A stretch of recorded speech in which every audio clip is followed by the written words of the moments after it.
ददाति स्वपदान्तिकम् वन्देऽहं श्रीगुरो श्रीयुतापदकमलं श्रीगुरुं वैष्णवांश्च श्रीरूपं साग्रजातं सहगणा रघुनाथान्वितं तं सजीवम् साद्वैतं सावधूतं हरिजनसहितं कृष्णचैतन्यदेवम् श्रीराधा कृष्णपादान् सहगणललिता श्रीविशाखान्वितांश्च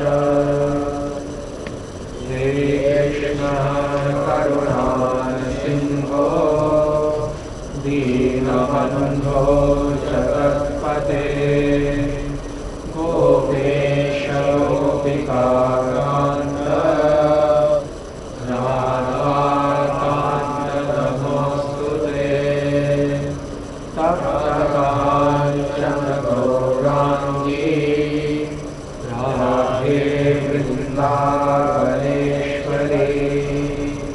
वृषभानुसुते प्रणमामि हरिप्रिये वाञ्छाकल्पतरुभ्यश्च कृपासिन्धुभ्येव च पतितानां पावनेभ्यो वैष्णवेभ्यो नमो नमः। श्रीकृष्ण चैतन्य श्री प्रभु नित्यानंद श्री अद्वैत गदाधर श्रीवासादि गौरभक्तवृंद। हरे कृष्णा कृष्णा कृष्णा हरे हरे हरे राम राम राम हरे हरे।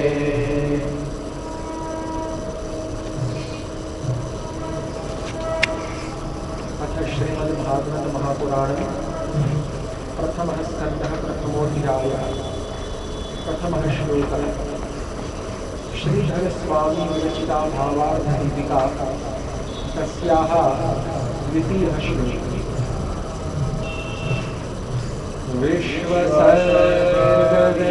विश्वसर्गविसर्गादि नवलक्षणलक्षितम् श्रीकृष्णाख्यं परं धाम जगद्धामगमानितः।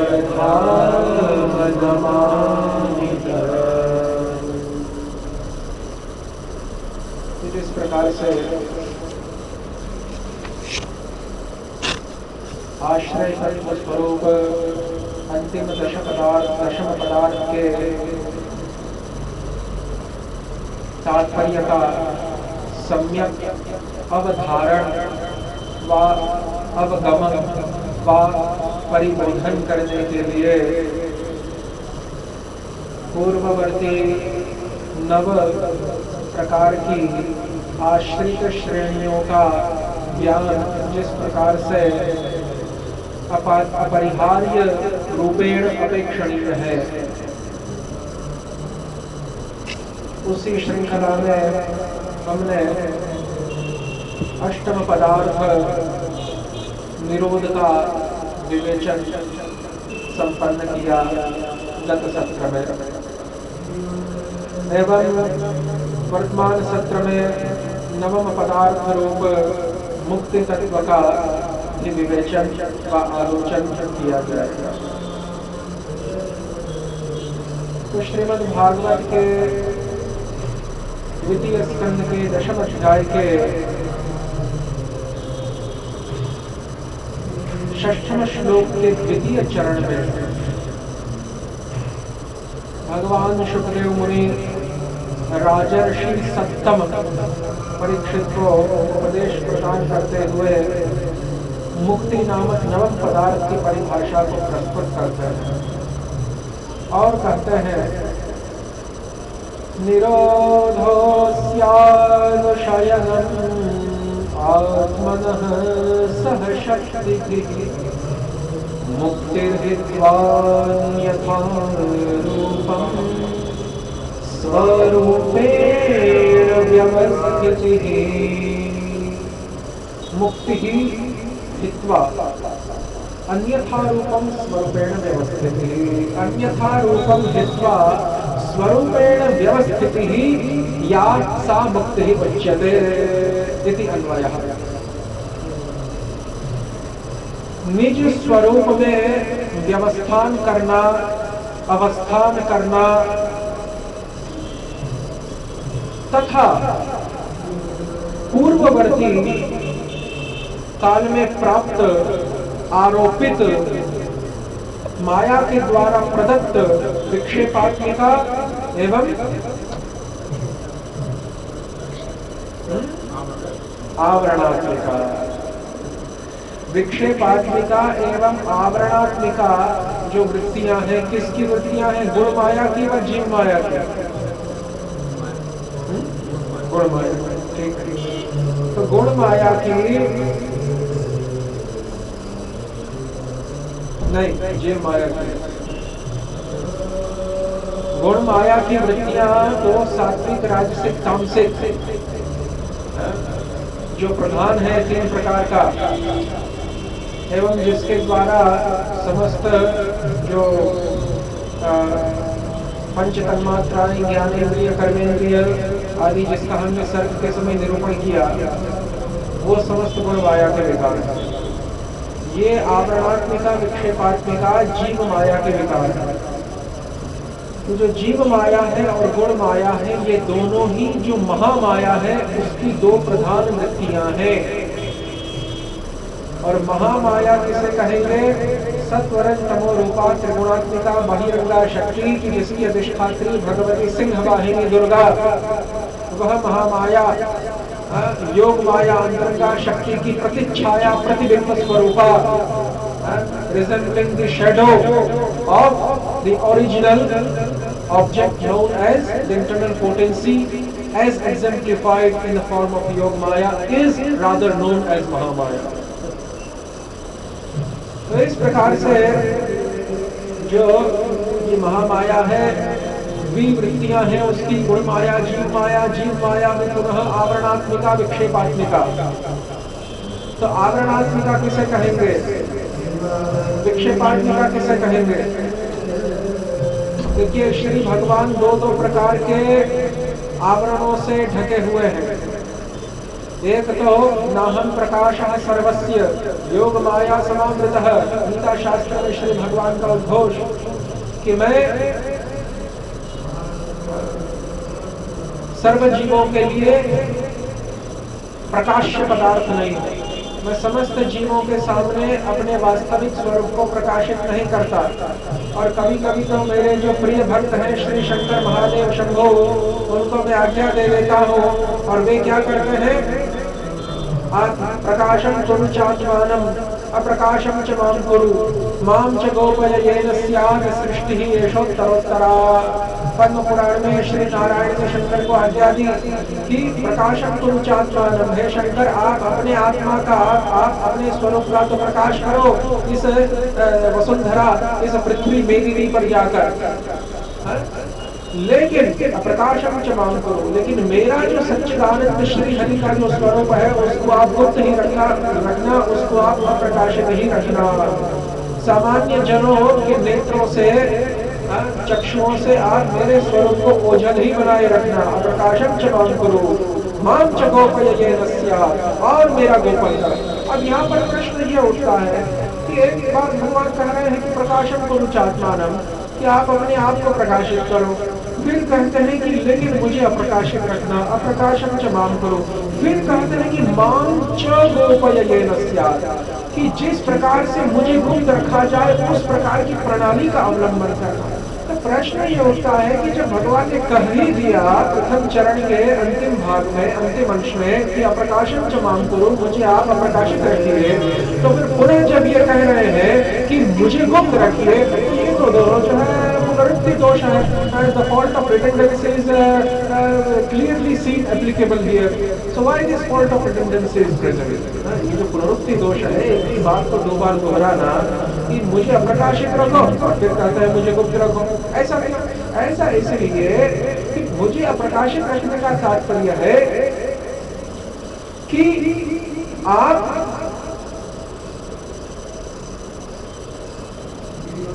उन शास्त्र वाक्यों का स्पर्श नहीं करना कि जिनमें मेरे सच्चिदानंद सविशेष साकार मूर्त रूप का वर्णन किया गया.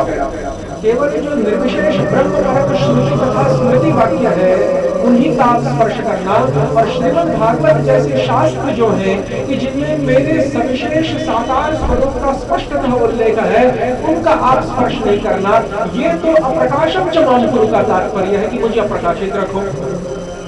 लेकिन माम च गोपयेन स्यात्, मुझे गुप्त रखने के लिए जिस प्रकार की विधा अपनानी पड़े उस प्रकार की विधा अपनाओ, जिसके द्वारा मुझे गुप्त रखा जाए. येन उपायेन मम गोपनम स्यात् तम कुरु, जिस उपाय के द्वारा मेरा गोपन हो सके, मुझे ढका जा सके, वैसा उपाय अपनाओ. इसका तात्पर्य क्या है? ये पुनरुक्ति दोष नहीं, एक ही बात को दो बार नहीं दोहरा रहे हैं, ये कुछ और कहना चाहता है. इसका तात्पर्य ये है कि उपनिषदों के भी उन वाक्यों में कि जहां पर मेरे सच्चिदानंद सविशेष स्वरूप का या तो स्पष्टतः उल्लेख है या फिर सांकेतिक रूप से उल्लेख प्राप्त है, उनका भी इस प्रकार से अर्थघटन करो, ऐसी विधा को अपनाओ, ऐसी प्रणाली को अपनाओ, ऐसे उपाय को अपनाओ, उन वाक्यों का भी उस प्रकार से अर्थघटन करो जिन 10-11 उपनिषदों के ऊपर हे शंकर तुम भाष्य लिखोगे, भागवत आदि शास्त्रों का तो स्पर्श मत करना, अप्रकाशम च माम कुरु. लेकिन जिन उपनिषद आदि शास्त्रों का तुम अवलंबन करके अपने मायावाद को स्थापित करोगे, उन उपनिषद ग्रंथों में भी कहीं कहीं पर मेरे सविशेष स्वरूप का स्पष्ट उल्लेख है और कहीं कहीं पर सांकेतिक रूप से उल्लेख है.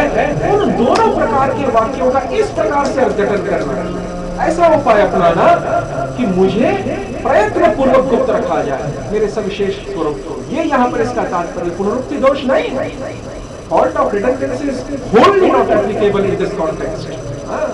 इसीलिए माम च गोपयेन स्यात् सृष्टि एषोत्तरोत्तरा. और इस प्रकार से जो सृष्टि है वो चलती रहेगी, नहीं तो सभी प्राणी जो है भगवत धाम में चले जाएंगे.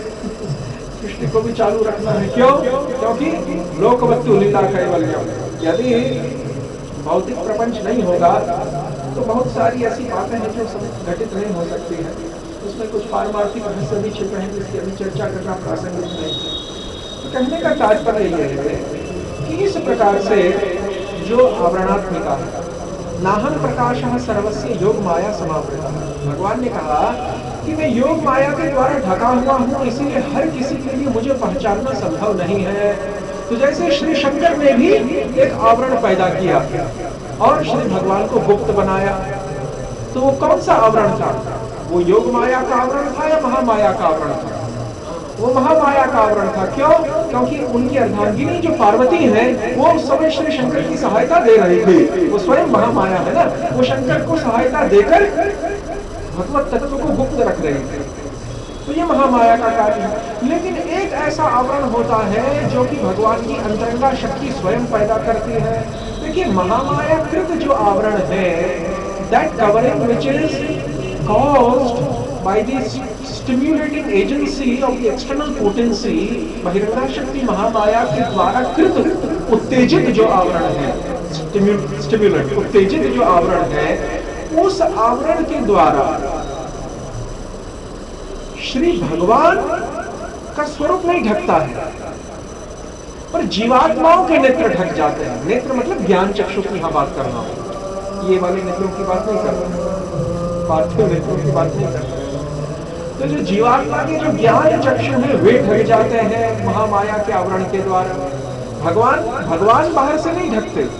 जैसे जो सूर्य होता है, सूर्य का देखिए, जब बादल या कुहरा हो जाता है, जब मेघमाला अथवा जो कुहक माला है, जो कोहरा है, निरस्त कुहकम सत्यम परम धीमहि, जो कोहरा है, वह कोहरा जिस समय आकाश में गगन में आ जाता है तो वह सूर्य को ढकता है या हमारे नेत्र को ढक रहा है? सूर्य को तो ढकने का प्रश्न ही नहीं है, क्योंकि सूर्य तो कुहकातीत है, कुहक से ऊपर है, परंतु वो कुहक हमारे नेत्र को ढक रहा है।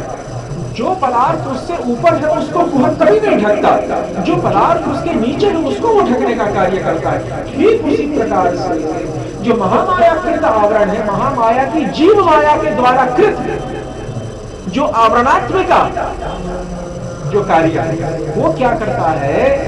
वो जीवात्मा के नेत्रों को, ज्ञान चक्षुओं को ढकता है। लेकिन इसके अतिरिक्त एक दूसरा आवरण है जिसका जीवात्मा की ज्ञान चक्षुओं से कोई संबंध नहीं है, और वो है अंतरंगा शक्ति भगवान की योग माया के द्वारा कृत आवरण, और उस आवरण के द्वारा स्वयं भगवान ढक जाते हैं बाहर से। महामाया की क्या हैसियत, महामाया की क्या सामर्थ्य, विलज्जमानया यस्य स्थातुम इच्छा पथे अमुया विमोहिता कथन्ते ममाहमिति दुर्धियः। और जिस प्रकार से कहा कि मायां च तत् अपाश्रयाम, ये माया लज्जा के कारण भगवान के पृष्ठवर्ती भाग में निवास करती है, इसकी भले क्या जो है हिम्मत है कि ये श्री भगवान के स्वरूप को जाकर ढक दे। लेकिन गीता में भगवान ने कहा कि योग माया तो मुझे सम्यक प्रकार से आवृत करती है, ढक देती है, योग माया समावृता।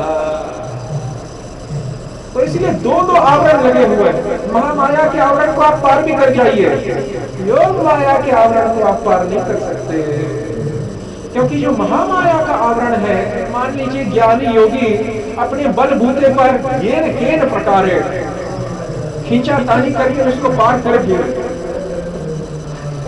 खींचातानी करके जो ज्ञानीगण है, जो आरोह पंथवादी है, those who are the followers of the ascending path and not the descending path, जो अवरोह पथ का अवलंबन नहीं करते हैं, जो श्रौत पथ का अवलंबन नहीं करते हैं, जो आरोह पथवादी है। आरोह पथ किसे कहेंगे? श्री भक्ति सिद्धांत सरस्वती प्रभुपाद का बहुत प्रिय शब्द था, आरोह पथ और अवरोह पथ, बार बार इसका उल्लेख करते थे। तो आरोह पथ किसे कहा जाता है? आरोह पथ कहा जाता है कि हम अपने निजी प्रयास के द्वारा नीचे से ऊपर तक पहुंचने का प्रयत्न करें, और अवरोह पथ कहते हैं कि श्री भगवान अपनी निज अनुकंपा के द्वारा ऊपर से नीचे आकर हमें खींच के ऊपर ले जाए। ये अवरोह पथ है और वो आरोह पथ है। ऐसा नहीं है कि मैं ऐसा नहीं कह रहा हूं कि साधन भक्ति का प्रयास मत कीजिए, प्रयास करने का प्रयास कीजिए, लेकिन ये मानना कि हमारे निज प्रयास से भगवान प्राप्त होंगे, ये आरोह पथवादियों की विचारधारा है। ये मानना कि भगवान जब स्वेच्छा से साधक के ऊपर अनुग्रह वारी का वर्षण करेंगे तब साधक उनके पादांबुजों की प्राप्ति कर पाएगा, ये अवरोह पथ के अनुयायियों का लक्षण है। इसीलिए तो कहा गया ना कठोपनिषद में, क्या कहती है श्रुति? उपनिषद क्या कहता है? नायमात्मा प्रवचनेन लभ्यो न मेधया न बहुना श्रुतेन यमेवैष वृणुते तेन लभ्यः तस्यैष आत्मा विवृणुते तनुं स्म। न अयम आत्मा प्रवचनेन लभ्यः। किस आत्मा की यहाँ बात हो रही है? पुनः जीवात्मा की या परमात्मा की? परमात्मा की। पूर्व पक्ष पुनः खड़ा हुआ यहाँ पर कि नहीं, जीवात्मा की बात हो रही है। क्यों जीवात्मा की बात हो रही है? थोड़ा सा मुझे आप ही सोच के बताइए, क्यों ऐसा पूर्व पक्ष खड़ा हो सकता है कि यहाँ पर जीवात्मा की बात हो रही है? मतलब ये जो आत्मा है, न अयम आत्मा प्रवचनेन लभ्यः है, ये जो आत्मा है ये प्रवचन करने से प्राप्त नहीं होता है, ये बहुत सुनने से या बहुत बुद्धि अक्ल दौड़ाने से प्राप्त नहीं होता है।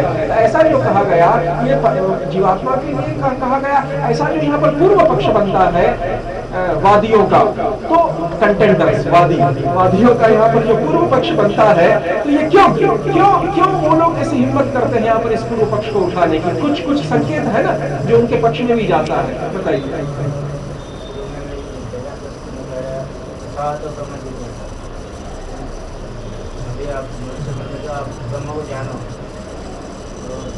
हम जान सकते हैं विशेष रूप में कह रहे हैं कि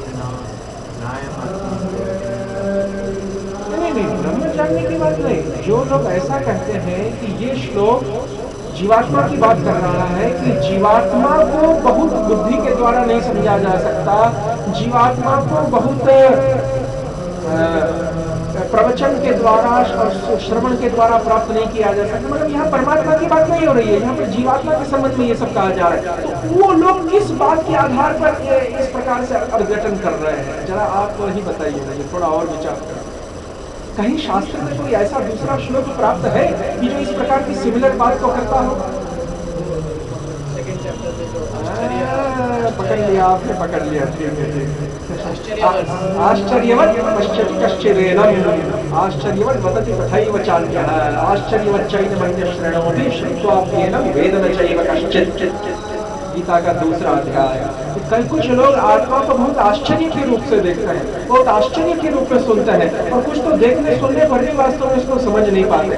तो ये वहां पर तो जीवात्मा की बात हो रही है, वहां पर परमात्मा की बात नहीं हो रही है। गीता का दूसरा अध्याय जीवात्मा की ही बात करता है, सांख्य योग, और वो तो सभी संप्रदाय के आचार्य मानते हैं, खुद शंकर भी मानते हैं कि यहाँ परमात्मा का कोई प्रसंग नहीं। तो इसीलिए जब ऐसा श्लोक प्राप्त है तो यहाँ पर ये कहना कि बहुत बुद्धि के द्वारा, बहुत श्रवण के द्वारा जो है जीवात्मा को नहीं प्राप्त किया जा सकता है, ये लोग ऐसा पूर्व पक्ष यहाँ पर बन सकता है। There is some cause behind it। आप समझे ना मैं क्या कहना चाहता हूँ। लेकिन ये पूर्व पक्ष गलत है, यहाँ पर परमात्मा की बात हो रही है, इसको कैसे सिद्ध करेंगे? पहले आप ही विचार करके बताइए, क्योंकि इंटरेक्टिव सेशन है, प्रशिक्षण सत्र है, इसीलिए विद्यार्थियों को भी अवसर प्राप्त होना चाहिए, केवल ये व्याख्यान नहीं है।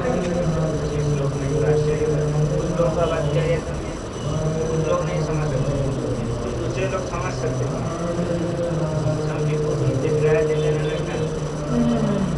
नहीं, परंतु यहाँ पर जीवात्मा की बात बिल्कुल नहीं हो रही है, परमात्मा की ही हो रही है इस श्लोक में। उसका क्या आधार है? हमने आधार लिया कि आश्चर्य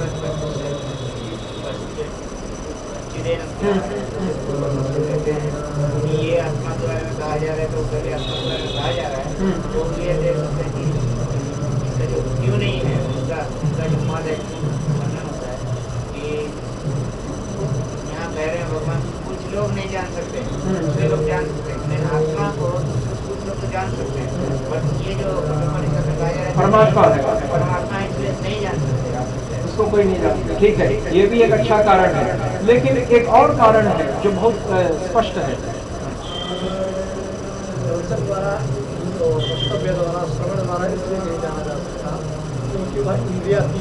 नहीं, वो क्यों नहीं जाना सकता, वो ये यहाँ पर बात नहीं हो रही है, लेकिन यहाँ सिर्फ परमात्मा की बात है, वो क्यों? कुछ और कारण है। अंतिम पंक्ति को जरा देखिए, तस्यैष आत्मा विवृणुते तनुम स्वाम। जब वो अपनी स्वेच्छा से आपको दिखाना चाहेगा तभी आप उसके साकार रूप को देख पाएंगे। हाँ, यदि जीवात्मा की यहाँ पर बात होती तो बेचारा जो जीव स्वयं अपने आप को समझना चाहता है उसको तो तुरंत वो दिख जाना चाहिए। फिर ये कहना कि जब उसकी स्वेच्छा होगी तभी जीव, मतलब यहाँ पर दो आदमियों की बात हो रही है, दो व्यक्तियों की, इसीलिए परमात्मा का श्लोक है।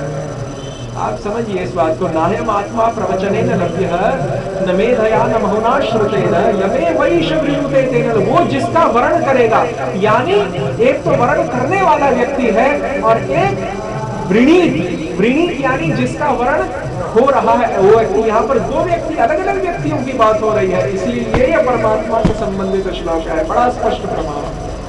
तो कहा गया कि नायम आत्मा प्रवचनेन लभ्यः।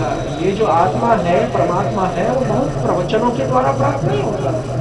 फिर प्रश्न उठता है कि बहुत बड़े बड़े प्रवचनों के द्वारा ये प्राप्त नहीं होता है, तो फिर प्रवचन की परंपरा ही क्यों रखी आचार्यों कि प्रातः काल भागवत के ऊपर, सायंकाल गीता के ऊपर प्रवचन की परंपरा ही क्यों रखी यदि प्रवचन के द्वारा प्राप्त नहीं हो रहा है?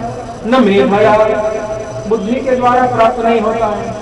यदि बुद्धि के द्वारा प्राप्त नहीं होता है तो श्री रूप गोस्वामी पाद को भक्ति रसामृत सिंधु में वैदिक साधन भक्ति के उत्तम अधिकारी की लक्षणों की चर्चा करते समय ये क्यों कहना पड़ा कि शास्त्र युक्तौ च सुनिपुणः, कि जो शास्त्र तथा युक्ति में सुनिपुण है। अब सुनिपुण व्यक्ति कौन बन सकता है शास्त्र और युक्ति में? जिसमें कुछ बुद्धि हो, कुछ अकल बची हो दिमाग में, खोपड़ी में, वही तो बन सकता है। तो फिर ये कहना कि न मेधा बुद्धि के द्वारा भी वो प्राप्त नहीं है, मेधा के द्वारा भी वो प्राप्त नहीं है, न श्रुते न, और बहुत सुनने के द्वारा प्राप्त नहीं। अरे इसके द्वारा तो स्पष्ट विरोध हो रहा है श्रवणम कीर्तनम विष्णु स्मरणम पाद सेवनम वाले नवदा भक्ति के श्लोक का। वहां पे ये कहा जा रहा है कि भक्ति अमाम भी जाना जी। गीता में भगवान कहते हैं कि भक्ति के द्वारा मुझे पूर्ण रूप से जाना जाए। और वो भक्ति कितने प्रकार की? वो भक्ति 9 प्रकार की, जिनमें से सर्वप्रथम श्रवणाख्या भक्ति। तो श्रवण के द्वारा भगवान जाने जाएंगे। ये श्लोक कहता है उपनिषद का कि न बहुना श्रुते, न बहुत सुनने से कुछ नहीं मिलता है। और कहता है कि प्रवचन न लभ्यो, प्रवचन यानी कीर्तन के द्वारा, वर्णन के द्वारा भी प्राप्त नहीं होता। तो श्रवण और कीर्तन जो तो प्रमुख अंग है, उसकी तो यहाँ पर धज्जियां ही उड़ा दी, उसकी तो हवा ही निकाल दी उपनिषद। नायम आत्मा प्रवचन न लभ्यो न मेधया न बहुना श्रुतेन यमे वैश वृणुते देने लगे। जिसको यह आत्मा वर्ण करेगा, चयन करेगा, चूज करेगा अपनी इच्छा से, वो भी जोर जबरदस्ती उसके ऊपर चल नहीं सकती, because is the fully independent autocrat. वो पूर्णतया जो है स्वतंत्र सार्वभौम स्वराट तत्व है, स्वराट स्वतः सिद्ध है, स्वतः प्रकाश है। उसके ऊपर कोई जोर जबरदस्ती, तो बाहर का कोई एक्सटर्नल कोएक्शन तो वहां पर चलेगा नहीं, बाहर का कोई प्रभाव तो वहां पर चल नहीं सकता। तो कहा गया कि यमे वैश वृणुते जिसको यह वर्ण करेगा उसी के समक्ष यह अपने तनु को, तनु मतलब अपने साकार सविशेष रूप को, निर्विशेष ब्रह्म का तो बेचारे का तनु ही नहीं है। तो इसीलिए जो साकार सविशेष है वो अपने तनु को, तनु स्वाम, अपने तनु को, निज तनु को वो उस साधक भक्त के समक्ष प्रकाशित करेगा उसकी अपनी इच्छा होने पर। हाँ, तो देखिए इसका समाधान कैसे करें। एक तरफ कहा गया श्रवण कीर्तन के द्वारा भगवत तत्व प्राप्त, और एक तरफ कह रहे हैं कि प्राप्त नहीं है।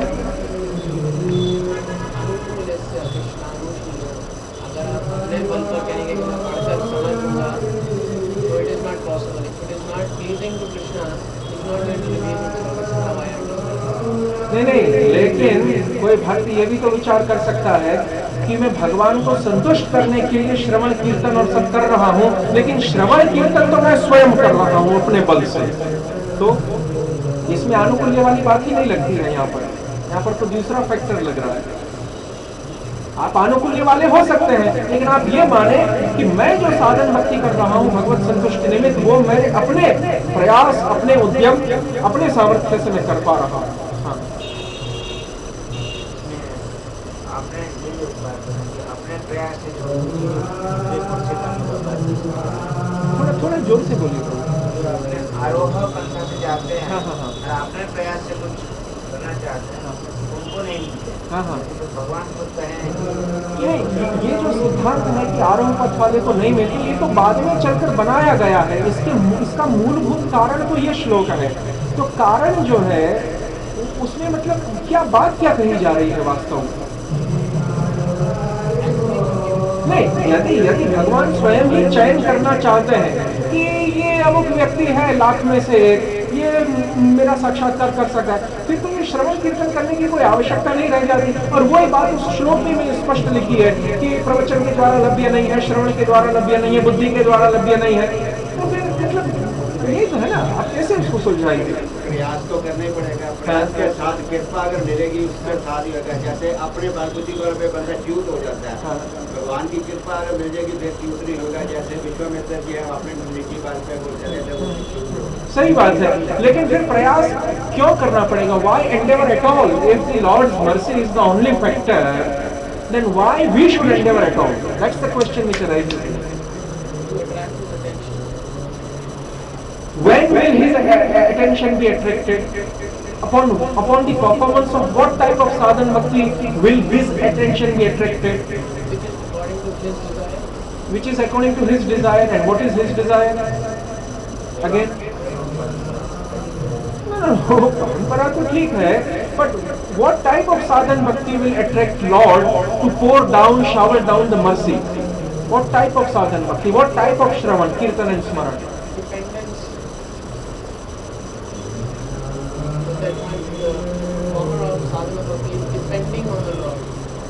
Okay, performer of sadhan bhakti is depending on the Lord, but why? What is the actual reason behind it? What is sadhan bhakti? performance of No. Ontologically speaking, I don't want the definition of sadhan bhakti. I want the ontological nature of sadhan. Ontologically speaking, what is sadhan bhakti? Is it marginal potency? reinstate oneself. No. This is again you are going in the definition. Marginal bhakti, is it external potency of the Lord? No, sorry.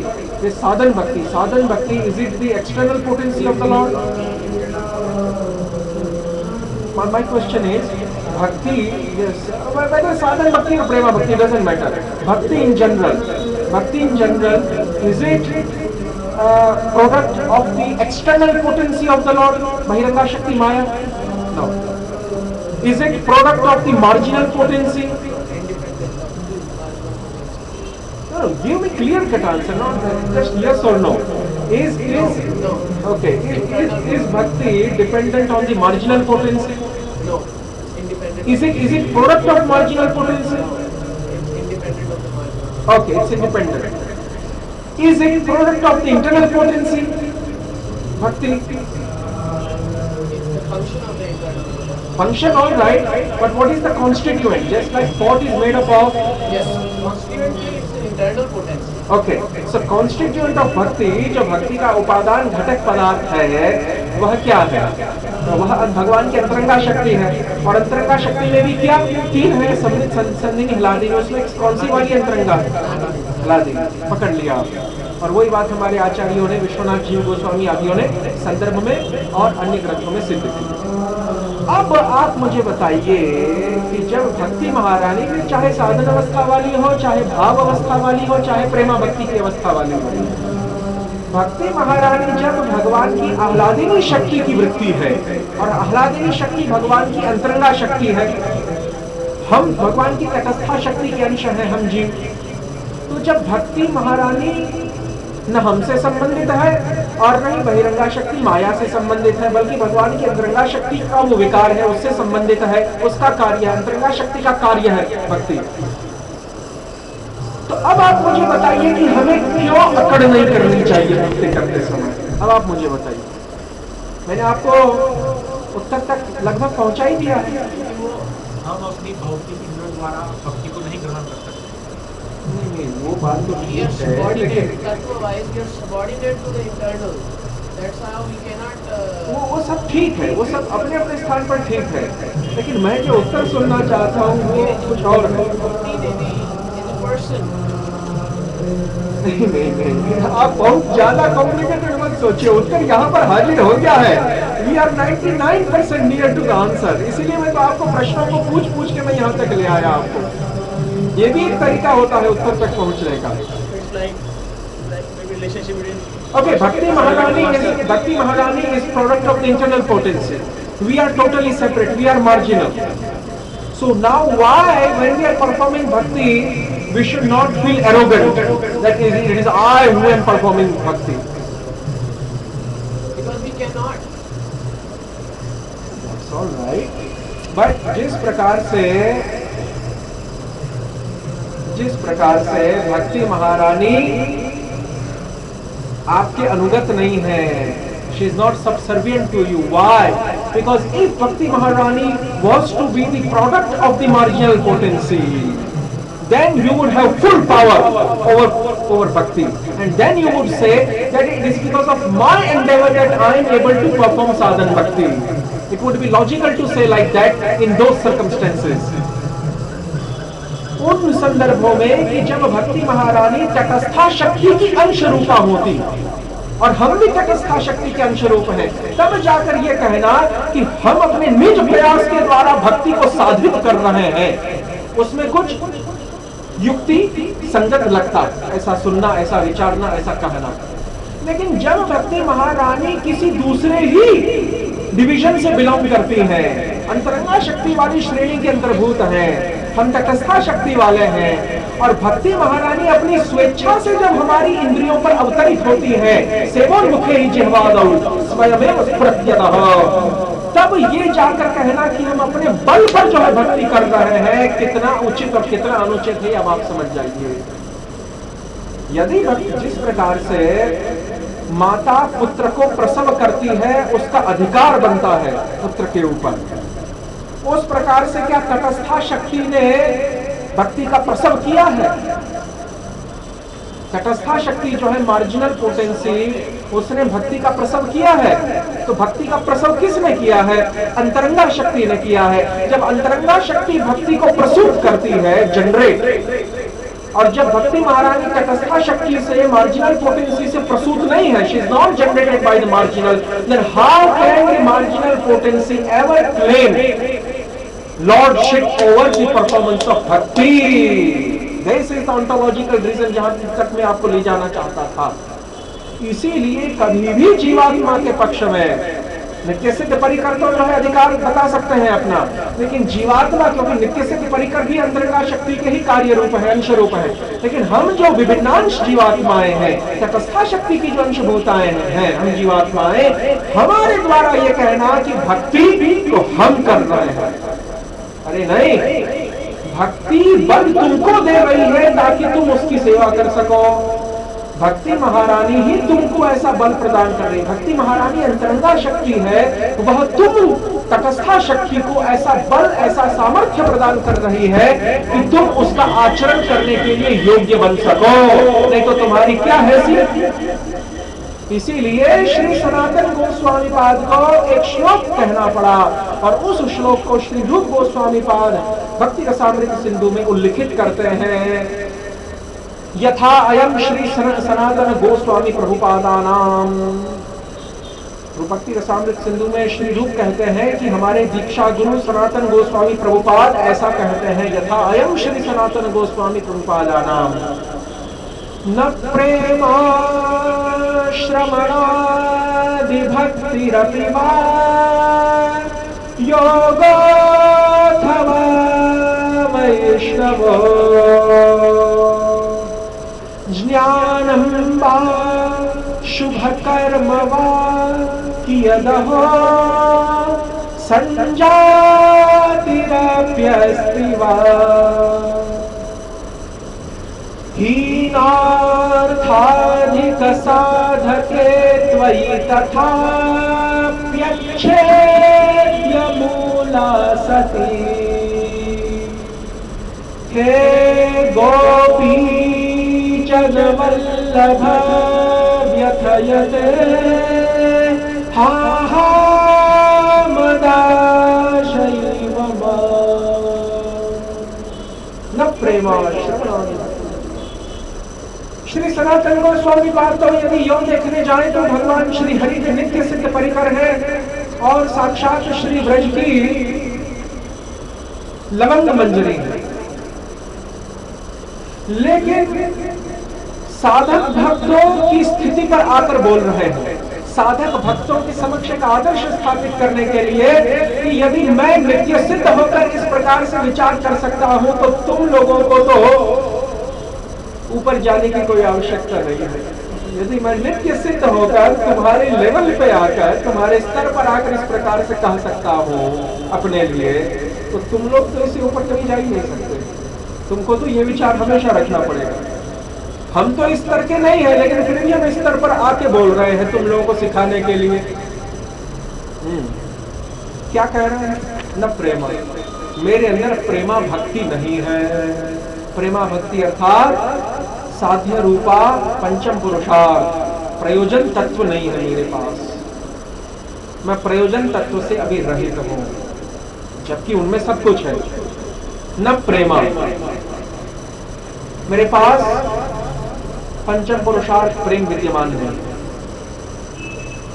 श्रवणादि भक्ति रपीवा, और कोई कहे कि हे श्री सनातन गोस्वामी पाद, आपके पास भले ही साध्य रूपा जो प्रेमा भक्ति वह विद्यमान ना हो, लेकिन साधन रूपा जो साधन भक्ति है वो तो आपके पास है। श्रवण कीर्तन आदि जो नवधा भक्ति, जो साधन भक्ति की जो अवस्था है, वो साधन भक्ति तो आपके अंदर विद्यमान है। तो उसका भी निषेध कहते हुए कहते हैं कि नहीं, श्रवण आदि भक्ति ही अपीवा, जो साधन भक्ति है, श्रवण आदि भक्ति लक्षण रूपा, वो भी मेरे अंदर विद्यमान नहीं है।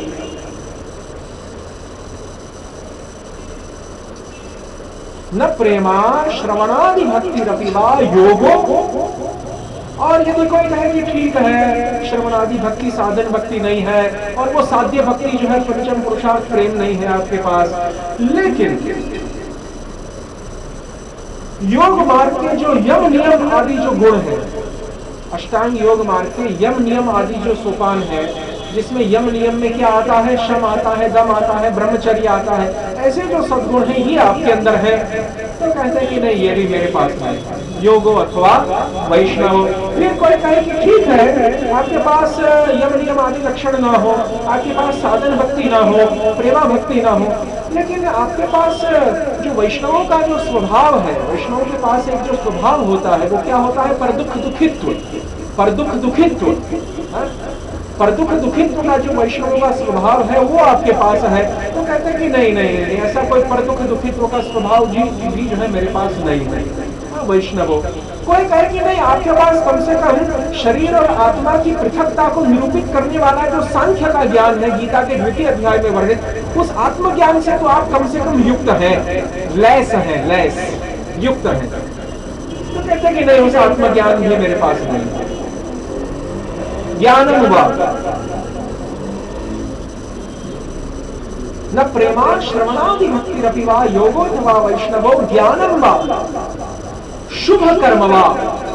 यदि कोई कहे कि आपने जो है बहुत शुभ कर्म किए थे, विशेषतया पुण्य कर्म किए थे, यज्ञ दान व्रत तपस्या आदि, विशेष करके जब आप साकर मल्लिक के नाम से विख्यात थे, नवाब हुसैन शाह शरीफ मक्का के जो है जिस समय आप खास सचिव थे बंगाल के नवाब के, और आपका नामकरण हुआ था साकर मल्लिक। यद्यपि आप जो है कर्नाटक प्रदेश के प्रसिद्ध जगत गुरु सर्वज्ञ कर्नाटक नृपति भारद्वाज गोत्रीय कृष्ण यजुर्वेदीय ब्राह्मण कुल में आपका जन्म हुआ, लेकिन तथापि आप साकर मल्लिक बन गए नवाब की चाकरी करते करते। तो उस समय आपने जो है राजकीय धन से, जो राजसी वैभव है, उससे आपने बहुत यज्ञ दान व्रत तपस्या आदि की होगी, तो आपने पुण्य कर्म तो बहुत किया है। तो मान लीजिए कह रहे हैं कि नहीं शुभ कर्म वाला, मैंने कोई शुभ कर्म नहीं किया, क्योंकि मान लीजिए कोई पुण्य कर्म किया भी होगा तो वो बहुत सारे पाप कर्मों के द्वारा निरस्त हो गए। वो पाप कर्म कैसे, क्योंकि नवाब की चाकरी, if you are the prime minister of a Muslim king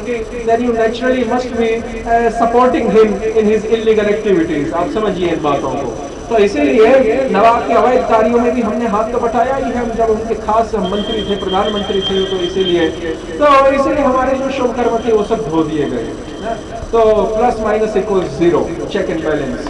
तो इसीलिए शुभ कर्म हमने किए, वो ना किए के बराबर ही है। किए तो हो संजाति रप्यस्तिवा। यदि कोई कहे कि नहीं आप जो इतने बड़े उत्तम ब्राह्मण कुल में पैदा हुए, तो कहना चाहते कि नहीं ऐसा कुछ नहीं है। देखिए हमारे हिंदू समाज ने तो हमें बाहर निकाल ही दिया है, बहिष्कृत कर दिया है हम तीनों भाइयों को। इसीलिए हम जिस सत जाति में उत्पन्न हुए थे वो उत्पन्न होना भी ना के बराबर है आज के समय में। संजाति रप्यस्तिवा हीनार्थाधिक साधक। इस प्रकार से समस्त योग्यताओं से विहीन, नमो किंचन वित्ताय निवृत्त गुण वृत्तये त्वाम किंचन गोचरम। कुंती देवी स्तुति में क्या कहती है कि आप जो है अकिंचनों के धन हैं, और फिर क्या कहती है, त्वाम अकिंचन गोचरम, आप अकिंचनों के द्वारा ही प्राप्त होते हैं। सभी का क्या तात्पर्य है? इन सभी का तात्पर्य ये है कि जो किसी भी बात के ऊपर अकड़ रखते हैं, वही आरंभ पथ वाली बात, नायम आत्मा प्रवचने लगियो, ये सबको आप मिक्स कीजिए। जो अपने बल पर अकड़ रख रहे हैं, जब तक कृष्णा याज्ञसेनी पांचाल सुता दृष्टद्युम्न की सहोदरा यज्ञ प्रसूता जो द्रौपदी कृष्णा है, वासुदेव की भगिनी, वो द्रौपदी ने जिस यावत पर्यंत, जितने समय तक उन्होंने अपने शाटिका के छोर को अपने दंतों के मध्य दबाकर रखा और अपनी बल पर वो अकड़ती रही दुशासन के सामने। प्रतिहारी तो डर गया द्रौपदी के सामने, प्रतिहारी की हिम्मत नहीं थी कि द्रौपदी को स्पर्श कर सके। पहले जो है सूत को भेजा है दुशासन ने, आप पढ़िए महाभारत को, पहले जो है वहां सूत को भेजते हैं, तो सूत जो है, लेकिन उसकी हिम्मत नहीं पड़ी कि वो द्रौपदी को पकड़ सके। तो इसीलिए फिर जब दुशासन ने सोचा कि ये सुखिहारी काम करने, तो खुद गया है लेने के लिए।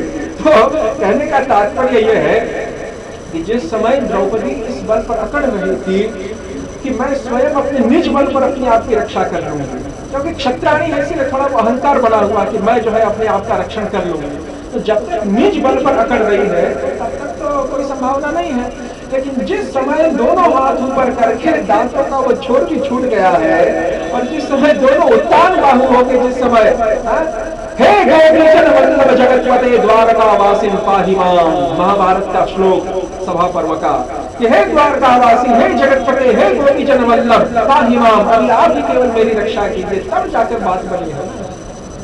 इसीलिए तो मैं कह रहा हूँ कि न प्रेमा श्रवणा, सनातन गोस्वामी ने क्या आदर्श स्थापित किया कि मेरे अंदर जो है कोई भी योग्यता नहीं है, हीनार्थाधिक साधके, मैं समस्त योग्यताओं से लेकिन इस समस्त योग्यताओं से विहीन होने की भावना होना ही वास्तव में योग्यता है जिस पथ पर, वो है भक्ति का मार्ग, वो है अकिंचन वित्त।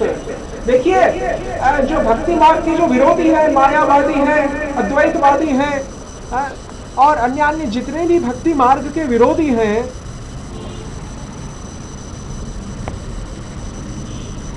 बैटरी के ऊपर ले जाइए उसको वरुण प्रभु। वो तो अपने आप चला गया होगा ना, चल रहा है या बंद है? नहीं तो उसकी बैटरी तो पूर्णतया चार्ज है, अपने आप वो बैटरी पे चला जाता है। ठीक है, वो प्रभु जी आएंगे, उनसे पूछना, वो आपको बताएंगे। हरे कृष्णा कृष्णा कृष्णा हरे हरे, हरे राम राम राम हरे हरे, हरे कृष्णा कृष्णा कृष्णा हरे हरे, हरे राम राम राम हरे हरे, हरे कृष्णा कृष्णा कृष्णा हरे हरे, हरे राम राम राम हरे हरे, हरे कृष्णा कृष्णा कृष्णा हरे हरे, हरे राम राम राम हरे हरे, हरे कृष्णा कृष्णा कृष्णा हरे हरे, हरे राम राम राम हरे हरे, हरे कृष्णा कृष्णा कृष्णा हरे हरे, हरे राम राम राम हरे हरे, हरे कृष्णा कृष्णा कृष्णा हरे हरे, हरे राम राम राम हरे हरे, हरे कृष्णा कृष्णा कृष्णा हरे हरे, हरे राम राम राम हरे हरे, हरे कृष्णा कृष्णा कृष्णा हरे हरे, हरे राम राम राम हरे हरे, हरे कृष्णा कृष्णा कृष्णा हरे हरे, हरे राम राम राम हरे हरे, हरे कृष्णा कृष्णा कृष्णा हरे हरे, हरे राम राम राम हरे हरे, हरे कृष्णा कृष्णा कृष्णा हरे हरे, हरे राम राम राम हरे हरे, हरे कृष्णा कृष्णा कृष्णा हरे हरे, हरे राम राम राम हरे हरे, हरे कृष्णा कृष्णा कृष्णा हरे हरे, हरे राम राम राम हरे हरे। तो जिस प्रकार से हमारी विवेचना हो रही थी कि समस्त योग्यताओं से विहीन होना ही वास्तव में जिस पद पर योग्यता व आभूषण व अलंकार माना जाता है वह है यह भक्ति का मार्ग। नमो अकिंचन वित्ताय, जो अकिंचनों के धन है, जो दरिद्रों के धन है। अकिंचन का तात्पर्य है धन विहीन, जो दरिद्र है, जो धन विहीन है, उन धन विहीनों का, दरिद्रों का जो धन है, अकिंचनों का जो वित्त है, वित्त का मतलब धन, गरीबों का जो धन है, गरीबों के धन श्री भगवान है। किसी ने आपत्ति की कि यदि गरीबों के धन ही श्री भगवान होते हैं तो जितने भी दरिद्र लोग दिख रहे हैं उनको भगवत प्राप्ति हो जानी चाहिए। नहीं, यहाँ पर दरिद्र का तात्पर्य कुछ और है, दरिद्र तो है, लेकिन दरिद्र व्यक्ति में भी बहुत अहंकार होता है। जाके देखना, जब जो है चवन्नी 18वीं डालेंगे उसके सामने, तो क्या करता है वो देखना। आज के समय के जो दरिद्र भिक्षुक है, उल्टा आपको पाठ पढ़ा लेंगे, आपका ही अपमान हो जाएगा। कई बार देखने को मिलता है। तो इसीलिए उसको अकिंचन नहीं कहेंगे, अकिंचन उसको कहेंगे जो वास्तव में निरअभिमान है। लेकिन यहाँ पर पुनः प्रश्न ये उठा कि क्या निरअभिमानता ही यदि वास्तव में अकिंचनत्व होता तो फिर अस्मत् गौड़ी, तो अस्मत् जो गौड़ीय वैष्णव संप्रदाय के आचार्य हुए और मध्व रामानुजादि वैष्णव संप्रदायों के जो आचार्य हुए, उन्होंने इतना जो अद्वैत वेदांतियों के और मायावादी तथा सहजिया आदि जितने भी लोग हैं उनके प्रति, पाखंडियों के प्रति इतना कटाक्ष किया, इतना व्यंग्य किया, तो ये तो जो है निरअभिमानता का लक्षण नहीं है, ये तो अभिमान का लक्षण है। लेकिन यहाँ पर जो अकिंचनत्व है उसका तात्पर्य केवल निरअभिमानता से नहीं, और जिस निरअभिमानता अकिंचनत्व के अंतर्गत है वो निरअभिमानता वास्तव में कृष्णानुकूल्यमयी निरअभिमानता है, कृष्णानुकूल्यमयी निरअभिमानता है। मायावादियों का विरोध करना और इसमें जो अभिमान उत्पन्न होता है तो वो अभिमान वास्तव में निज अभिमान नहीं है प्रचारक का, वो अभिमान वास्तव में अपना अभिमान नहीं है। प्रचारक विचार करता है कि हमारी गुरु परंपरा, हमारा गुरुवर्ग जो कहता है वो सत्य है और उसके विरोध में जो अद्वैतवाद कहता है वो असत्य है।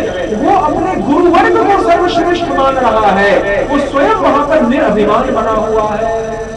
ऐसा नहीं कि मैं श्रेष्ठ हूं इसलिए मैं जो बात कहूंगा वो तो ठीक और मेरे प्रतिपक्षी जो बात कहेंगे वो गलत। नहीं, हमने जिन भगवान के प्रिय भक्त स्वरूप गुरुओं की परंपरा को अपनाया है, वो जो सिद्ध आचार्य हैं, श्री रूप सनातन आदि हमारे श्रील प्रभुपाद तक, ये जितने भी सिद्ध आचार्य हैं, उन सिद्ध आचार्यों ने जो कहा वो तो सत्य, और उसके विपरीत जो भी है श्री चैतन्य महाप्रभु मतमिदं तत्रादरो नापरः, ये चैतन्य महाप्रभु का मत है, यहीं पर हमारा आदर है उनके मत में। और उनके मत से विपरीत कुछ भी इतर मत है, कोई भी दूसरा मत है, कोई भी प्रतिकूल मत है, तो वहां पर हमारा आदर न होकर वहां पर हमारा अनादर है।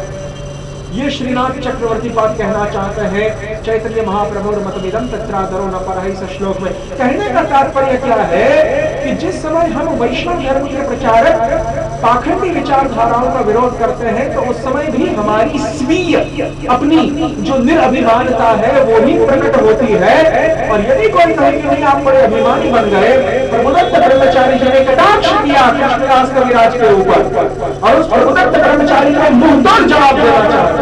प्रभुदत्त ब्रह्मचारी किसी भी संप्रदाय से बिलोंग न होते हुए, किसी भी संप्रदाय से संबंध न रखने हुए सेल्फ स्टाइल्ड साधु थे, स्वयं निर्मित साधु थे। आजकल ऐसी परंपरा चल रही है पीछे 150 सालों से सनातन धर्म में, सेल्फ स्टाइल्ड गवर्नमेंट्स जैसे है अपने स्वयं निर्मित साधु बिना किसी गुरु परंपरा के।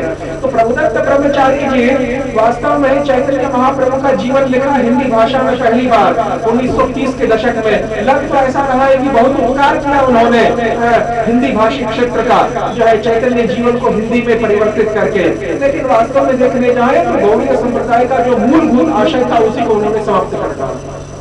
और गीता प्रेस गोरखपुर उनकी पुस्तक को, चैतन्य चरितामृत को इतना जोर शोर से छाप रहा है।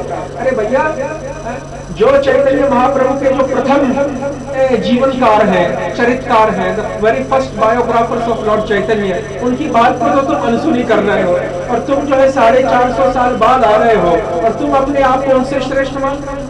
अरे कम से कम जिन चैतन्य जीवन के इतिहासकारों के ग्रंथों से तुमको उपादान प्राप्त हो रहा है, तुमको मटेरियल प्राप्त हो रहा है अपना अलग से चैतन्य चरित ग्रंथ लिखने के लिए, उनके प्रति कम से कम कृतज्ञता को तो प्रकाशित करो।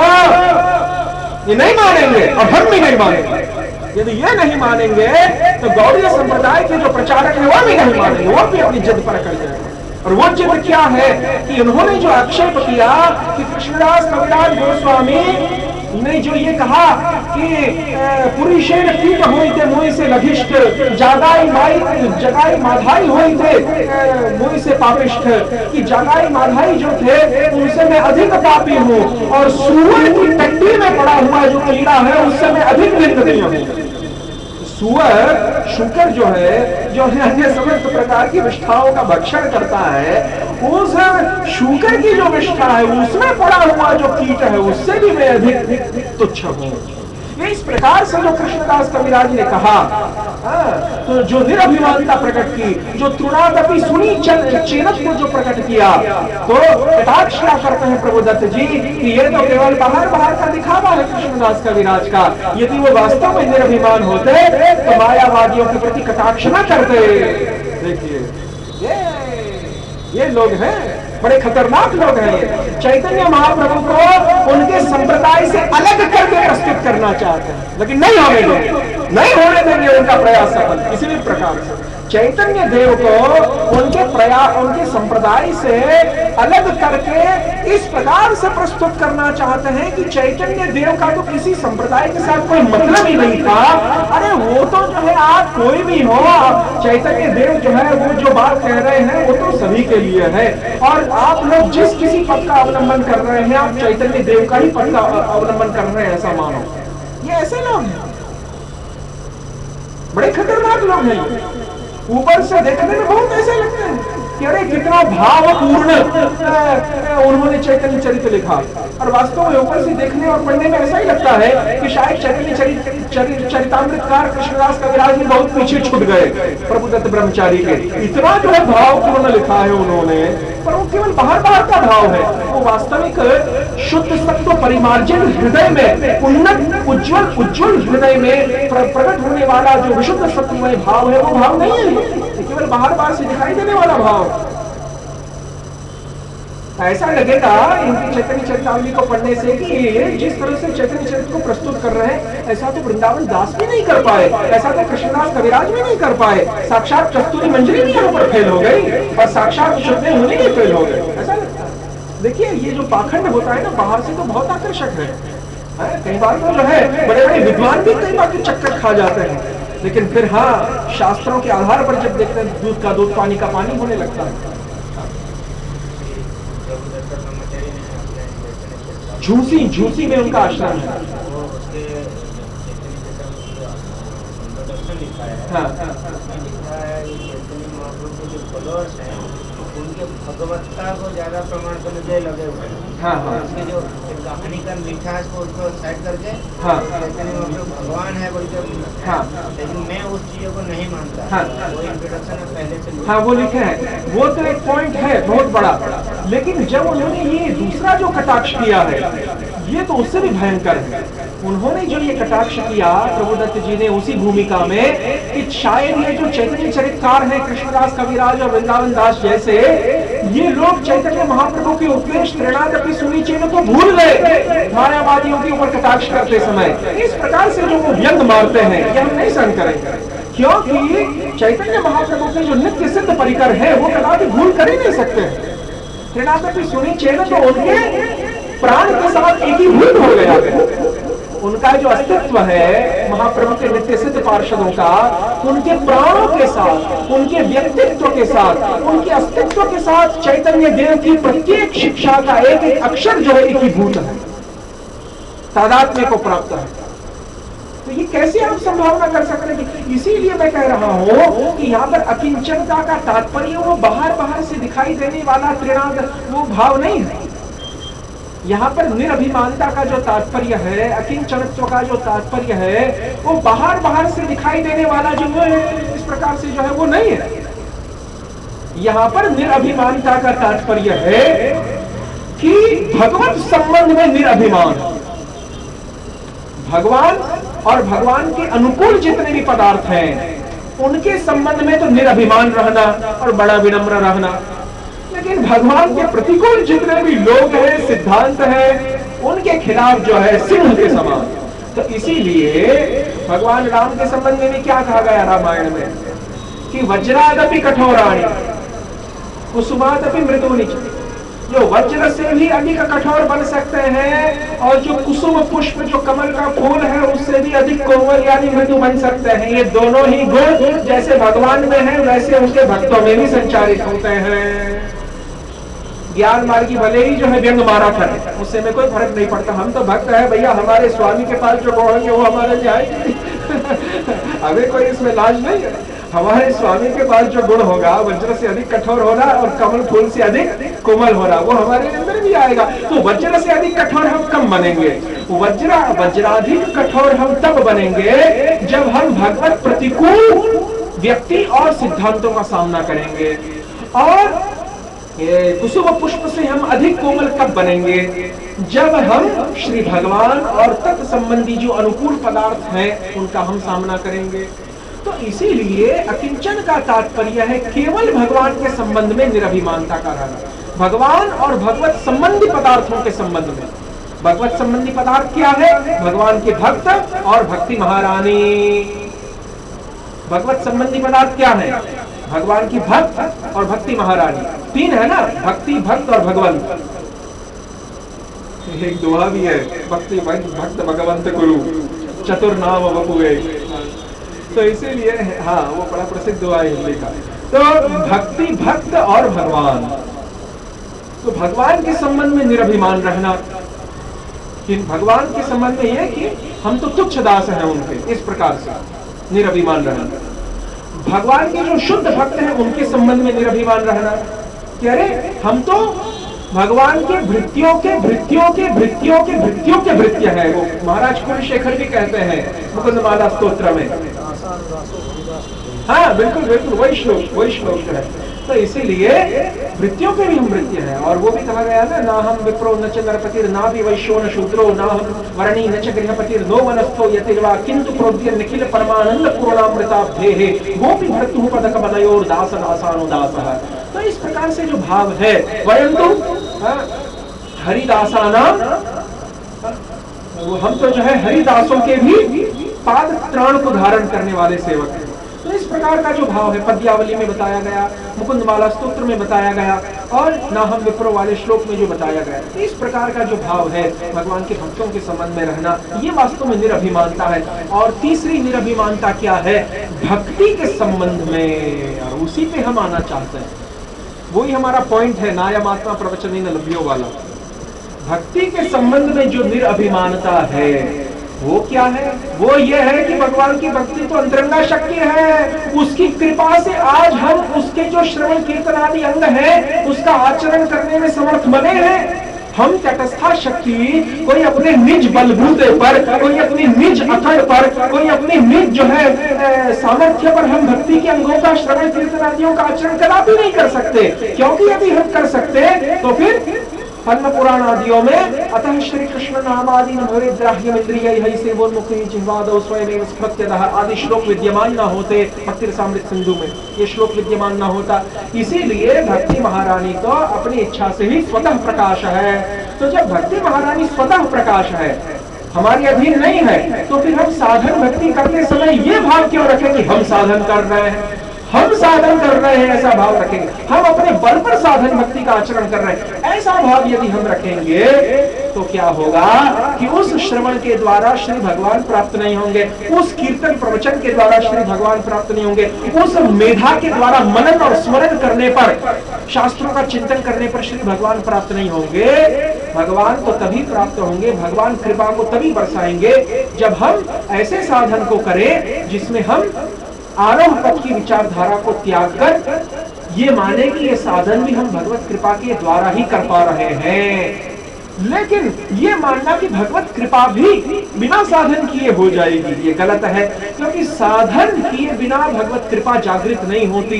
किस प्रकार से कि जब कोई व्यक्ति हमारे पीछे लगा रहे बहुत समय तक, और ये भक्त वरुण जी बहुत समय तक पीछे लगे रहे, कितना 1.5 वर्ष चला गया पीछे लगते लगते, और आज जो है सुयोग बना है।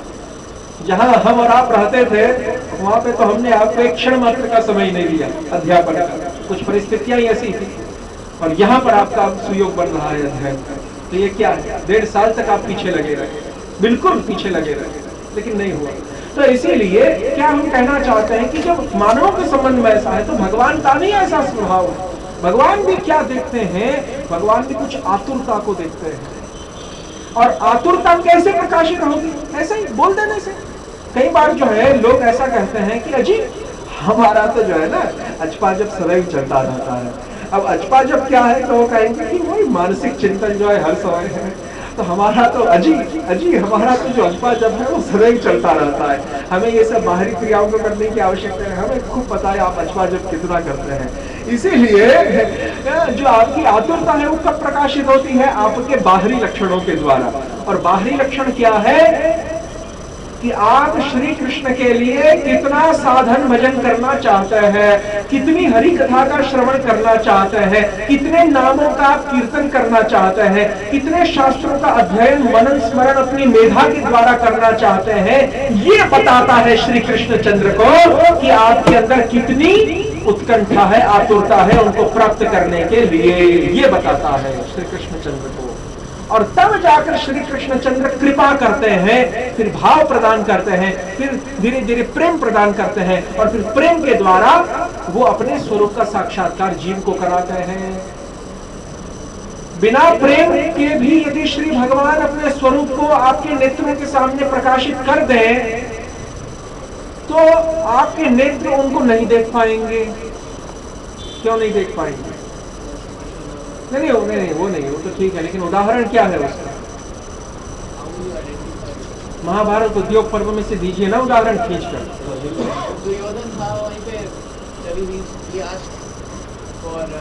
उस ग्वाले को बंदी बना लो, ऐसा जब कहा, और जब श्री कृष्ण ने अपना विश्वरूप दिखाया और केवल महात्मा विदुर, भीष्म एवं आचार्य द्रोण, ये तीन ही जब देख पाए भगवान के स्वरूप को, और कोई नहीं देख पाया। तो मैं कहना क्या चाहता हूं कि एक तो जब तक चिन्मय नेत्र प्राप्त नहीं होंगे तब तक आप भगवान को नहीं देख सकते। लेकिन मान लीजिए चिन्मय नेत्र प्राप्त हो भी गया और भगवान को आप देख भी रहे हैं, तो भी आप भगवत रूप का आस्वादन नहीं कर सकते, भगवत माधुर्य का आप आस्वादन नहीं कर सकते जब तक कि आपके अंदर पंचम पुरुषार्थ प्रेम विद्यमान ना हो।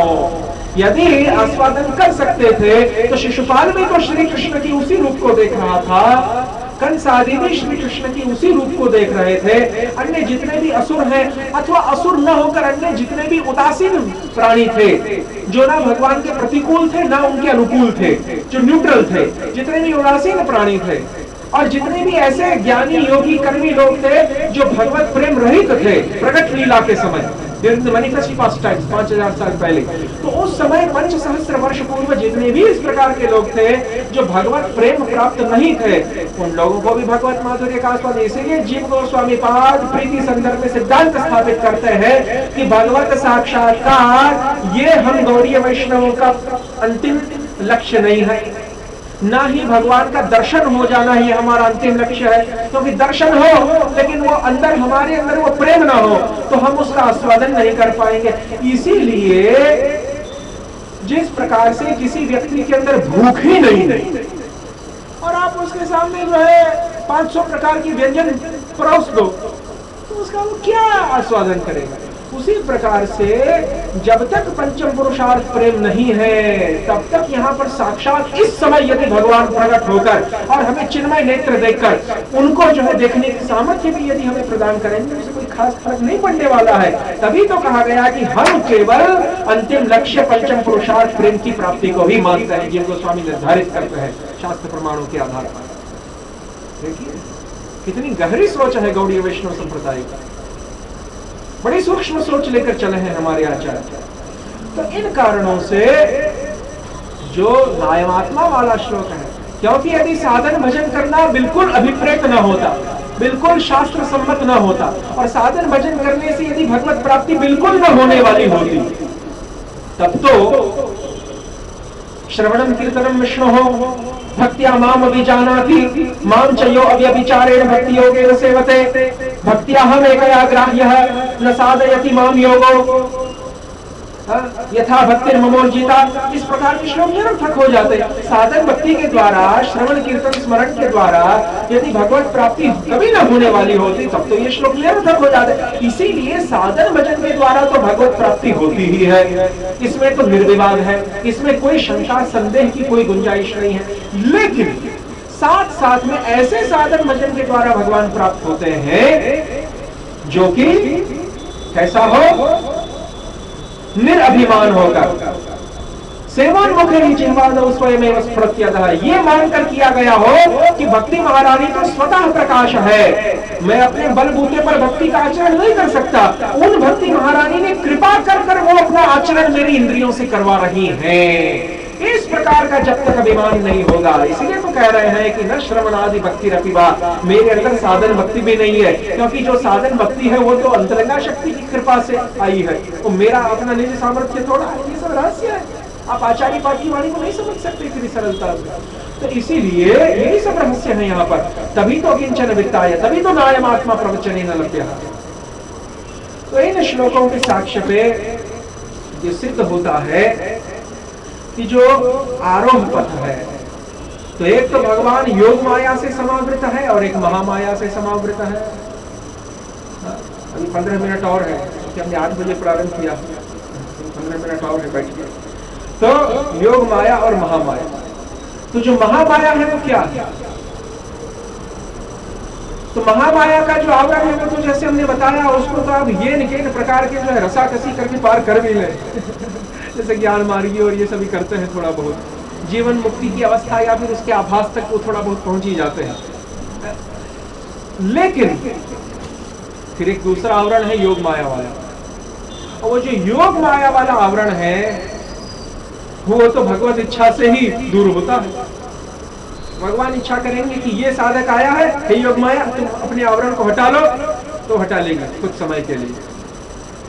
जिस प्रकार से वो जो स्वचालित होता है ना द्वार, जब आप उसकी सन्निधि में पहुंच जाओ, when you come into the vicinity of an automated door, then the door opens by default when at least some distance of 2 or 3 feet remains. तो जब किसी स्वचालित द्वार के सन्निधि में आप प्रवेश करते हैं और कतिपय जो है 2-4 चरणों की ही जब दूरी रह जाती है, तो उस समय वो द्वार जो अपने आप खुल जाता है। या फिर यदि मान लो कि अपने आप नहीं खुलता है, तो कोई वहां पर जाके मान लीजिए कोई खोलने वाला हो, जैसे कई बार लिफ्ट का जो दरवाजा है वो अंदर बैठा हुआ जो आदमी होता है वो खोलता है। तो उस प्रकार से श्री भगवान भी अपनी योग माया को जब आदेश देते हैं तभी वो योग माया खुलती है। तो मम माया दुरत्यया, महामाया को आप पार कर भी जाओ, लेकिन जब तक आपके अंदर ये कड़ रहेगी मैं कर रहा हूं, तब तक योग माया का दरवाजा भगवान नहीं खोलेंगे। ये तभी खुलेगा जब श्री सनातन गोस्वामी प्रभुपाद जैसा हीनार्थाधिक साधके त्वयि तथाप्यच्छेद्य मूला सती, ये जब तक भाव नहीं आता है कि मैं समस्त योग्यताओं से रहित होने पर भी मेरे अंदर एक आशा ऐसी बलवती है, मेरे अंदर एक आशा ऐसी बलवती है, such a strong desire I have fostered in my heart। वो बलवती आशा, वो सुदृढ़ आशा कैसी है कि उस आशा की जड़ों को उखाड़ के नहीं फेंका जा सकता। मेरे हृदय में वो जो आशा जमी हुई है, उसकी जो जड़ें हैं, उसकी जो मूल है, वो अच्छेद्य मूला है। उसकी मूल को, उसकी जड़ को काटा ही नहीं जा सकता और उसको हिलाया नहीं जा सकता। वो ऐसी अच्छेद्य मूल वाली अभिलाषा है, ऐसी सुदृढ़ अभिलाषा, ऐसी बलवती लालसा है मेरे हृदय में, जो ये कह रही है कि मैं समस्त योग्यताओं से रहित हूं, लेकिन तथापि है श्याम सुंदर आप कभी न कभी मुझे दर्शन अवश्य प्रदान करेंगे। लेकिन यद्यपि मुझे ये मालूम है कि मैं सर्वाधिक पतित हूं और आप मुझे किसी न किसी समय अवश्य अपना दर्शन प्रदान करेंगे, लेकिन तथापि इस समय चूंकि आपका साक्षात्कार मैं नहीं कर पा रहा हूं, इसीलिए मेरा हृदय कातर भाव से फटा जा रहा है। और हा गोपी हे गोपी जनवल्लभ व्यथयते हा हा मदाशैव माम्, मैं कातर भाव से रुदन कर रहा हूं, विरहाक्रांत होकर, coming under the attack of the fire of separation, विरहाक्रांत होकर मैं समय कर रहा हूं रोदन। लेकिन ऐसा लग रहा है कि शायद अरण्य रोदन ही हो रहा है। अरण्य रोदन किसे कहते हैं? जंगल में जाकर चिल्लाना, जहां पे आपको सुनने वाला कोई नहीं है, उसको अरण्य रोदन कहा जाता है। तो इसीलिए इन कारणों से जिस प्रकार से हम समझा रहे थे कि दो प्रकार की है, आवरणात्मिका, विक्षेपात्मिका। लेकिन आवरणात्मिका क्या करती है? आवरणात्मिका महामाया की वृत्ति है और वो क्या करती है? स्थूल तथा सूक्ष्म शरीरों के आवरण के द्वारा जीवात्मा को ढक देती है। और विक्षेपात्मिका क्या है बताइए? विक्षेपात्मिका है कि मान लीजिए स्थूल और सूक्ष्म शरीर, मान लीजिए स्थूल और सूक्ष्म शरीर के रहते रहते, अभी स्थूल और सूक्ष्म शरीर से जीवात्मा का विच्छेद नहीं हुआ, अभी मोक्ष की अवस्था प्राप्त नहीं हुई है, स्थूल और सूक्ष्म शरीर से जीवात्मा का संबंध बना हुआ है, लेकिन जीवात्मा को भगवान गीता के दूसरे अध्याय का ज्ञान प्राप्त हो गया, सांख्य वाला दूसरे अध्याय का ज्ञान प्राप्त हो गया। ये पता लग गया कि मैं शरीर नहीं हूं, मैं आत्मा हूं। ये पता लग गया कि मेरा स्वरूप जो है और कुछ नहीं है, भगवत दासत्व का है। जीवेर स्वरूप होय कृष्णेर नित्य दास, कृष्णेर तटस्था शक्ति भेदा भेद प्रकाश। इस प्रकार से जो है अपने स्वरूप का भी ज्ञान प्राप्त हो गया। लेकिन तथापि इतना सब होने के बावजूद भी बीच बीच में जो है ये भाव का उत्पन्न होते रहना कि नहीं मैं तो भोक्ता हूं, मैं तो पुरुष हूं, मैं तो भोक्ता हूं, या मैं स्त्री हूं, या जो है मैं दरिद्र हूं, या मैं धनवान हूं, या मैं राजा हूं, या मैं प्रजा हूं, या मैं ब्राह्मण क्षत्रिय वैश्य आदि हूं, या मैं गृहस्थ ब्रह्मचारी सन्यासी आदि हूं। इस प्रकार के अभिमानों का, जड़ शरीर से संबंध रखने वाले जो अभिमान है उनका उत्पन्न होते रहना बीच बीच में, यही विक्षेप है, इंटरफियरेंस। ज्ञान हो गया गीता के दूसरे अध्याय से, लेकिन फिर भी बीच बीच में माया हस्तक्षेप करके इंटरफियरेंस उसका चलता रहता है उसको कहेंगे विक्षेपात्मिका।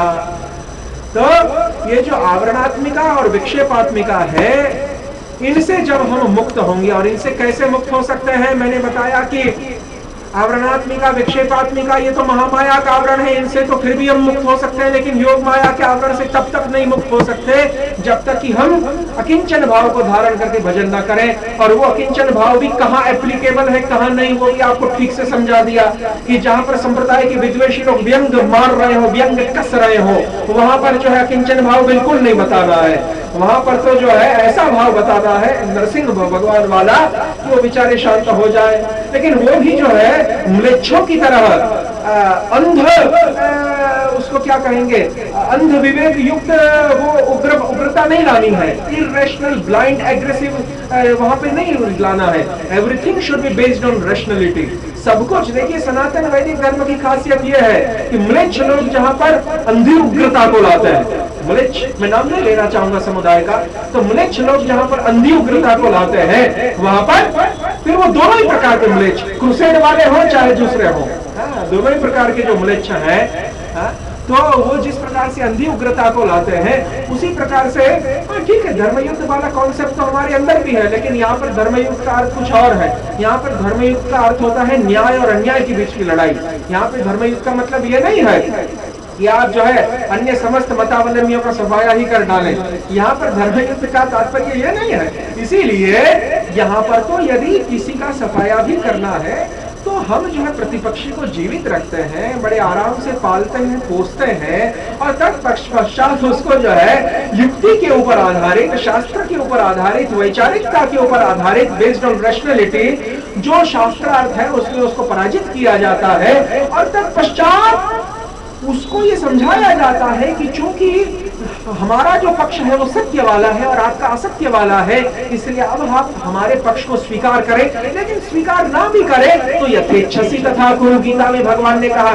सनातन धर्म में ऐसी जोर जबरदस्ती नहीं चलती है। तो मैं कहना क्या चाहता था कि जिस प्रकार से जो अहंकार है, ये अहंकार कहाँ पे दिखाना है, कहाँ पे नहीं दिखाना है, कहाँ पे अकिंचनता दिखानी है, नहीं दिखानी है, this is all very relative. तो इन बातों को देखते हुए हमने ये जाना कि आवरणात्मिका, विक्षेपात्मिका और फिर योग माया का आवरण, ये तीन प्रकार के आवरण लगे हुए हैं। इन तीनों प्रकार के आवरणों से मुक्त होने का नाम ही वास्तव में मुक्ति है। लेकिन फिर भी मुक्ति शब्द का कुछ और गूढ़ अर्थ भी है, जिसकी हम अग्रिम सत्र में चर्चा करेंगे इस श्लोक के ऊपर आधारित। तो अब जो है प्रश्नोत्तर के लिए थोड़ा समय छोड़ देते हैं। योगमाया का आवरण है, एक तो अपने पुस्तकों के लिए योगमाया का आवरण करता है। आज जो उपनिषद में कहा गया कि हिरण्मयेन पात्रेण सत्य सत्यस्यापि हितं नतं मुखम ब्रह्मज्योति पंचमता ब्रह्मज्योति में आवरण आवरण। ये यार जोगमय का आवरण देखिए, नाहम प्रकाशः सर्वस्य योग माया समावृतः। ब्रह्म ज्योति का जो आवरण है वो वास्तव में वो आवरण भी योग माया कृत ही है। वो योग माया कृत आवरण के ही अंतर्गत आता है, परंतु योग माया कृत आवरण भी एक प्रकार का नहीं है, अनेक प्रकार का है। जैसे आपने बताया, बहुत अच्छा पॉइंट है ये कि ब्रह्म ज्योति का जो आवरण है, हिरण्मयेन पात्रेण सत्यस्यापि हितं मुखम पूषण तत्त्वम अपावृणु सत्य धर्माय दृष्टये, ईशावास्योपनिषद। ये भगवान, आप इस ये जो हिरण्मयी जो ज्योति का प्रकाश आपको ढके हुए हैं, इसको यहाँ से हटाइए। तो ये तो ज्ञान मार्गियों के प्रति आवरण रखा है भगवान ने। और फिर ब्रह्म संहिता के प्रारंभ में भी बहुत बताया है कि इतने त्रिशूल लगाए हुए हैं गोलोक वृंदावन की परिधि के बाहर। और फिर भक्ति श्रीराम सरस्वती और जीव गोस्वामी वहां पर व्याख्या में लिखते हैं कि ये सब जो है अभक्त अवैष्णवों को बाहर ही रोकने के लिए ये सब व्यवस्था की हुई है। तो कहने का तात्पर्य, ये जितने भी आवरण है ये वास्तव में योग माया के आवरण है, लेकिन ये ब्रह्म वाला जो आवरण है ये तो ज्ञान मार्गियों के प्रति है। लेकिन भक्ति मार्गियों के प्रति भी एक योग माया का आवरण है। वो आवरण कौन सा है? यदि भक्ति मार्गी जब तक ये भाव नहीं लाएगा, अकिंचन वाला, निष्किंचन भाव से जब तक वो भक्ति नहीं करेगा, सकिंचन भाव से जब वो भक्ति करेगा, तब तक जो है उसके प्रति भी योग माया का एक आवरण लगा रहेगा और उसको भगवत साक्षात्कार नहीं हो सकता। इसीलिए तो कहा गया शरणागति के लक्षण में कि कार्पण्यम षड्विधा शरणागति। कार्पण्य होना चाहिए, दैन्य होना चाहिए, ये विश्वास होना चाहिए कि भगवान, उनके शुद्ध भक्त जो गुरु हैं वे और भक्ति महारानी, इन तीनों की कृपा से ही आज मैं भक्ति का आचरण करने में समर्थ बना हूं। अन्यथा किसी भी प्रकार का यदि भाव आएगा तो अकिंचन भाव नहीं रह जाएगा और फिर वैसी स्थिति में योग माया का पर्दा लगा ही रहेगा, फिर चाहे वो भक्ति मार्ग का साधक ही क्यों ना हो। तो इसलिए योग माया के बहुत प्रकार के आवरण है, उसमें से प्रधान आवरण ज्ञान मार्गियों के लिए है निर्विशेष ब्रह्म वाला, और भक्ति मार्गियों वाला जो आवरण है योग माया को, वो जो आज हमने बताया वो है अकिंचन भाव का न रहना। ये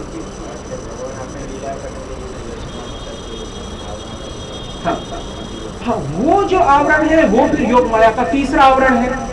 लेकिन वो आवरण ठीक है, लीला में पुष्टि के हेतु, लीला में रस वैचित्री उत्पादनार्थ जो आवरण किया जाता है वो तो एकदम ठीक है, वो तो होना चाहिए। क्योंकि यदि वो नहीं होगा तो शांतदास्य सख्यादि जो लीलाएं हैं और मानववत जो भगवान लीला करते हैं, गूढ़ कपट मानुषः अतिमर्त्येन भगवान गूढ़ कपट मानुषः, अभी प्रथम अध्याय का वो श्लोक गया है, प्रथम स्कंद के प्रथम अध्याय का। तो इसीलिए जो भगवान मानववत लीला करते हैं, फिर चाहे वो मर्यादा पुरुषोत्तम श्री रामचंद्र के रूप में हो, चाहे लीला पुरुषोत्तम श्री कृष्ण चंद्र के रूप में हो, चाहे औदार्य पुरुषोत्तम श्री गौरचंद्र के रूप में हो, भगवान की ये जो मानववत लीलाएं हैं उसको मानववत क्यों हो पाती है? क्योंकि योग माया स्वयं भगवान और उनके नित्य सिद्ध पार्षदों का ज्ञान ढके रहती है। वो बात भी मैंने कुंती देवी का जो है ना, सामाम विमोहयति भीरपि यद्विवेद, उस श्लोक का उदाहरण देके मैंने सप्तदिवसीय ज्ञान सत्र में सब कुछ समझाया था। लेकिन वो तो ठीक है, इसलिए इसीलिए मैंने कहा ना प्रभु जी कि योग माया की भी बहुत सारे आवरण है। एक आवरण तो ऐसा है जो ज्ञानियों को अपने पास नहीं आने देता, नाहम प्रकाश सर्वस्य योग माया समावृता। एक आवरण है वो ब्रह्म वाला। एक आवरण ऐसा है जो भक्ति मार्गियों को अपने पास नहीं आने देता जब वो अकिंचन भाव से रहित है तो। और एक आवरण ऐसा है जो रस वैचित्री और लीला में पोषण हेतु वो होता है, वो तो ठीक है। तो इस प्रकार से योग माया के भी बहुत सारे आवरण है। और कोई जिज्ञासा है? ठीक है।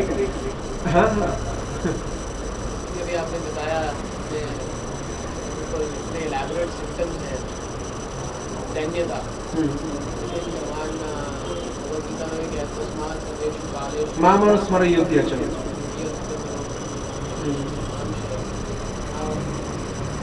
On one hand, it is I don't have any knowledge, I do not possess any bhakti, I do not have any knowledge, jnana, the 8 symptoms that you enlisted. And on the other hand, the Lord is saying that you keep functioning Now, on one hand, you have to possess this consciousness that I don't have anything within my निमित्त मात्रम भव सव्यसाचिन, वो भी तो देखिए, you are just an instrumental O Arjun, you are nothing more, you are just a chained dog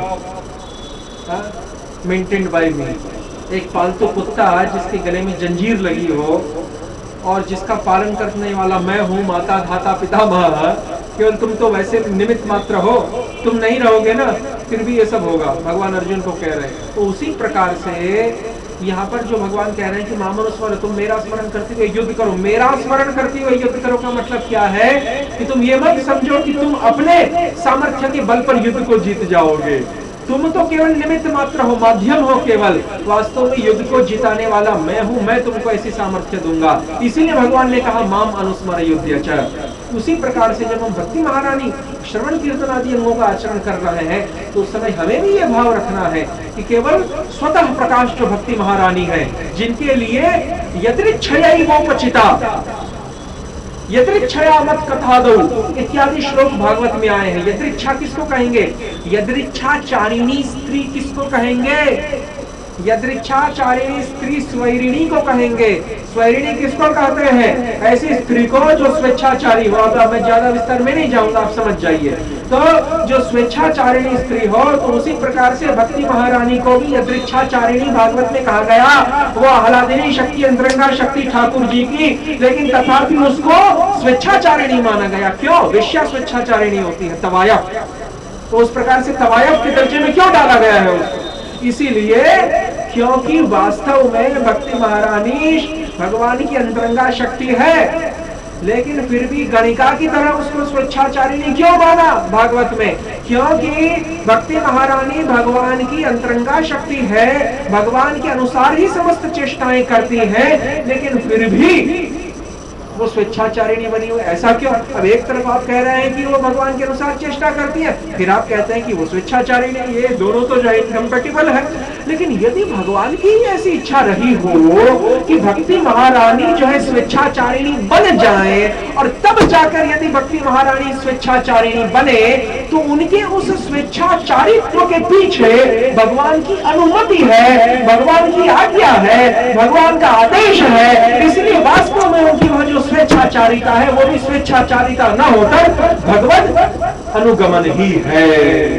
देखिए, इसीलिए भगवान ने अनादिकाल से भक्ति महारानी को यह अधिकार दे रखा है कि आप किसके हृदय में जाएं न जाएं, इस विषय में मेरा कोई हस्तक्षेप नहीं रहेगा। इस विषय में निर्णय करने वाली आप ही स्वतंत्र देवी हैं। तभी तो उनको यदृच्छामयी स्वेच्छाचारिणी स्वैरिणी स्त्री भागवत में बताया गया। तो इसीलिए भक्ति महारानी जब इतनी स्वतः प्रकाश है, स्वतः सिद्ध है। देखिए, वेश्या स्वेच्छाचारी होती है, लेकिन वो किसी की आज्ञा लेकर स्वेच्छाचारी नहीं बनती। तो बहुत बड़ा अंतर है। मूल स्वेच्छाचारिणी में, कृत्रिम स्वेच्छाचारिणी में और अकृत्रिम स्वेच्छाचारिणी में बहुत अंतर है। भक्ति महारानी जो है अकृत्रिम स्वेच्छाचारिणी है, क्योंकि उनकी स्वेच्छाचारिता के पीछे भी भगवान की आज्ञा है। और जो गणिका वेश्या है, तवायफ है, वो कृत्रिम स्वेच्छाचारिणी, सॉरी, वो जो है अकृत्रिम स्वेच्छाचारिणी है। She is the original prostitute, the mundane female who does not follow any husband. पर इस भक्ति महारानी, she is independent like a prostitute, but she is not prostitute. गणिका सदृश उनको माना भागवत में स्वेच्छाचारिणी, लेकिन वो मूल वास्तव में स्वेच्छाचारिणी नहीं है। उसके पीछे भी भगवान की आज्ञा है, भगवत चेष्टा ही, भगवान की अनुमति ही। तो इसीलिए इन कारणों से ये सब ध्यान रखते हुए कि भक्ति महारानी की कृपा लेश से ही हम उनका आचरण करने में समर्थ हैं, और भक्ति महारानी की कृपा से ही हम विशुद्ध सत्व पदार्थ भगवान की सेवा करने के लिए समर्थ हैं। देखिए, उपनिषद एक बात कहता है। क्या कहता है? देवो भूत्वा देवम यजेत, कहता है कि नहीं? और अद्वैत वेदांती तो इसका बार बार उदाहरण, लेकिन वो लोग जो है इसका कुछ अलग अर्थघटन करते हैं। ठीक है, वो अलग बात है, हम इस पर प्रसंगांतर नहीं करना चाहते। तो देवो भूत्वा देवम यजेत ब्रह्मविद आपनोति परम, उपनिषद। देवो भूत्वा देवम यजेत, खुद पहले देव बनो और तब जाके देव की उपासना करो। इसका मतलब क्या है? इसका मतलब यह है कि पहले विशुद्ध सत्व पदार्थ जो अधोक्षज अतीन्द्रिय जो श्री भगवान है, अवांग मनस गोचर, यतो वाचो निवर्तन्ति अप्राप्य मनसा सह अचिंत्या खलु भावानताम स्तर्केण योजयेत्, जो अचिंत्य इनकंसीवेबल आइटम जो भगवान है, ट्रांसेंडेंटल गुणातीत, उसकी आराधना करने के लिए भी पहले गुणातीत बनना पड़ेगा। इसीलिए श्री जीव गोस्वामी पाद ने भक्ति संदर्भ में साधन भक्ति का वर्णन करते समय कहा कि विशेष करके जो अर्चन का मार्ग है, पूजन का, पूजन करने से पहले प्रत्येक भगवान हरि भक्ति विलास में भी ये नियम बनाया सनातन गोस्वामी ने कि, और अर्चन दीपिका जो राधा कृष्ण अर्चन दीपिका है जीव गोस्वामी पाद की, उसमें भी ये नियम बताया गया। तीनों में ही, हरि भक्ति विलास, राधा कृष्ण अर्चन दीपिका जीव गोस्वामी की और भक्ति संदर्भ, तीनों में ये नियम बताया गया है कि जिस समय आप अर्चन मार्ग को कर रहे हैं अनुशीलन, तो पहले आपको भूत शुद्धि करनी पड़ेगी। पहले आपको ये विचार लाना पड़ेगा, ये भाव लाना पड़ेगा कि मैं न विप्र हूं, ना हम विप्रो, न चंद्रपति, ना भी वैश्यो न शूद्रो, मैं कुछ भी नहीं हूं, मैं केवल गोपीनाथ श्री कृष्ण का दास मात्र हूं। इस प्रकार के विचार से लैस होकर फिर जब आप भजन करेंगे तो उसको कहेंगे देवो भूत्वा देवम यजेत, देव बनकर फिर आप देव का यजन कर रहे हैं। विशुद्ध सत्व पदार्थ की अधोक्षज अतीन्द्रिय पदार्थ की यदि आप उपासना करना चाहते हैं तो पहले उस लेवल पे आपको आना पड़ेगा। ब्रह्मविद आपनोति परम, पहले ब्रह्म बनो तब जाके ब्रह्म की प्राप्ति होगी। ये सब बात क्या बताती है उपनिषदों की? इसीलिए इन कारणों से ये विचार रखना कि केवल भक्ति महारानी की अनुग्रह से आज हम श्री भगवान की आराधना करने के लिए सक्षम बने हैं, ये वही बात है। देवो भूत्वा देवम यजेत, और यही है वास्तव में आज के इस वक्तव्य का सारांश। और जो वास्तविक दैन्यता है ना, एक्चुअल इंटरनल ह्यूमिलिटी, आजकल ह्यूमिलिटी के संबंध में भी तरह तरह की बात है। हमने एक निबंध भी लिखा है 1.5 महीने पहले इसके ऊपर, जो अंतर्जाल में जो विविध जो हैं डिफरेंट वेबसाइट्स और इंटरनेट, उस पे जो है वो जो है प्रसारित हो रहा है और करवाया जा रहा है। तो उस निबंध में यही तो स्पष्टीकरण किया गया है कि कई बार जो है वास्तव में बाहर से जो है वो विनम्रता तो बहुत दिखाई जाती है भक्ति मार्ग में, लेकिन आंतरिक दैन्यता नहीं होती। अंदर में तो ये मानते हैं कि अरे हम खूब समृद्ध हैं, हम ही भगवान की भक्ति करते हैं और तो कोई हमारे सामने फटक भी नहीं सकता। तो इस प्रकार से, लेकिन वहां पर जो है आप बृहद भागवतामृत को देखिए, बृहद भागवतामृत में बेचारे प्रहलाद जी क्या कहते हैं, बेचारे इंद्र क्या कहते हैं, वो प्रयाग वाला इलाहाबादी ब्राह्मण क्या कहता है, शालिग्राम की उपासना करने वाला, वो क्या कहते हैं, शंकर क्या कहते हैं, उद्धव क्या कहते हैं, ब्रह्मा क्या कहते हैं, इनको देखिए ना जरा, और फिर जो है अपने आप को देखिए। इसीलिए कहने का तात्पर्य है कि बाहर की ये जो विनम्रता है वो तो पाखंड बन के ही रह गई है, उसमें कोई ज्यादा दम नहीं रह गया है।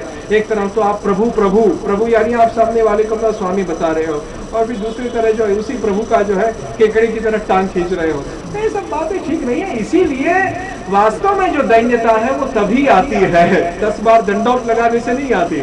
वास्तविक जो दैन्यता है वो तभी आती है जब आप इन सिद्धांतों को समझे। ऑन्टोलॉजिकल रीजंस आफ्टर ह्यूमिलिटी, उन लोगों से पूछा जाता है जो अंतर्राष्ट्रीय कृष्ण भावनामृत संघ में विनम्रता का तो बहुत प्रचार कर रहे हैं, उसमें तो बहुत भार रख रहे हैं, लेकिन उनसे पूछा जाए कि भैया विनम्रता क्यों, तो इसका कोई ठीक उत्तर नहीं दे पाए। कहेंगे कि ठीक है कृष्ण को पसंद है इसीलिए विनम्रता। अरे लेकिन कृष्ण को भी पसंद क्यों है, कुछ दार्शनिक कारण तो बताओ, give some philosophical ontological reason. वही है कि इंटरनल पोटेंसी भक्ति महारानी, we are marginal, bhakti is not our product, it is a product of internal. By the mercy of internal we can get this sadhan bhakti and everything, and that is why we should never feel arrogant. This is the real ontological reason. ये वास्तव में दार्शनिक कारण है दैन्य के पीछे। ये यदि हमारे अंदर होगा तो हम वास्तव में दैन्य वाले हैं। वो वास्तव में तृणादपि से नीचे वाला भाव है, वो वास्तव में तरोरपि सहिष्णुता वाला भाव है। तो इसीलिए हमें अपने भक्ति सिद्धांत सरस्वती महाराज, जीव गोस्वामी पाद, बंसी विद्याभूषण जैसे और प्रभुपाद जैसे जो धुरंधर आचार्य हैं, जिन्होंने नो कॉम्प्रोमाइज पॉलिसी अपनाई और जिन्होंने गर्दभ को गर्दभ कहा, गधा है तो गधा कहा है, उसमें उन्होंने फिर, क्योंकि भगवान स्वयं हमारे स्वामी ठाकुर जी जब इस विधा को अपनाते हैं तो बेचारे भक्त को तो भक्त के अंदर तो वही स्वभाव आएगा जो स्वामी का है। भागवत में क्या कहा, समशीला भजंती वही, जैसा उपास्य का स्वभाव है वैसा उपासक में आएगा। हमारे उपास्य कृष्णचंद्र वो तो कामस्ता ज्ञाना मूड अल्पज्ञ तरह तरह की गालियां देते हैं गीता में, भक्ति मार्ग में भी वही स्वभाव आता है। इसलिए ये वास्तव में दैन्य है। वो वाला दैन्य जो है ना 50 बार ये दंडौट लगाना, ये करना, वो करना, वो सब ठीक है, वो सब तभी तक ठीक है जब आंतरिक दैन्य हो। अंतर में तो खूब कुटी नाटी कूट कूट के भरी हुई है, खूब कुटी नाटी कूट कूट के हम ही सब कुछ है ना, इतने फल फल के जो है अहंकार से ग्रसित है अंदर से, इन बाहर से इतना आडंबर किए हुए हैं दैन्यता का, उसका तो कोई मतलब नहीं है। वो तो रघुनाथ दास गोस्वामी कहते हैं मन शिक्षा में कि जिस प्रकार से जो गर्दभ होता है, गर्दभ का जो मूत्र होता है वो बड़ा जलद होता है। The urine of a male ass, male donkey is very scorching, बड़ा एसिडिक होता है वो, उसमें एसिड बहुत होता है। तो उस प्रकार उस गर्दभ के मूत्र से कोई स्नान करे तो वो कहता है कि दहसी आत्मान अपी माम, वो कहते हैं कि जो कुटी नाटी है ना, ये कपट, बाहर से दैन्य और अंदर से कुछ नहीं, ये जो है वास्तव में गधे के बहते हुए गरम गरम पुरुष गधे के अति जलद मूत्र में स्नान करना। हरे कृष्ण कृष्ण कृष्ण हरे हरे, हरे राम राम राम हरे हरे, ताई गौर प्रेमानंदे हरि बोल हरि बोल हरि बोल। हरे कृष्ण। मदन गोपाल प्रभु की जय। ये कक्षा जो है 23 जून तक चलेगी। हाँ। कल भी चालू रहेगी। कल भी भागवत कक्षा जो है, निर्जला एकादशी है कल, लेकिन एकादशी के दिन भागवत श्रवण करना और ज्यादा पड़ेगा। हाँ ठीक है। कल भी ये कक्षा चालू रहेगी और 23 तक ये चालू रहेगी, 23 तक चालू रहेगी। और समय कल से जो है 7 से 8:30 का ही रखेंगे, क्योंकि वो उस समय सभी को अनुकूल आता है, वही समय रखेंगे। ठीक है, हरे कृष्ण।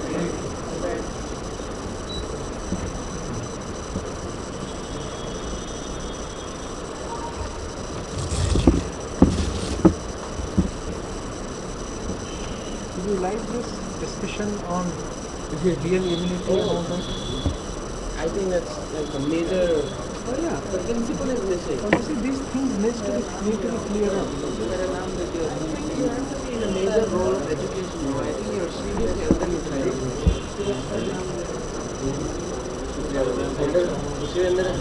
हाँ, मेरा नाम क्या है?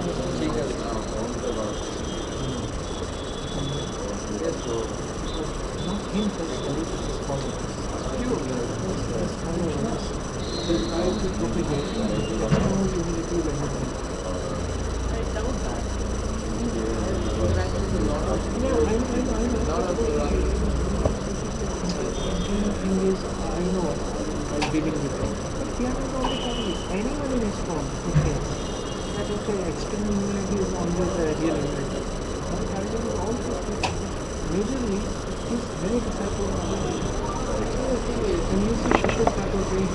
Very much counteracting all this propaganda.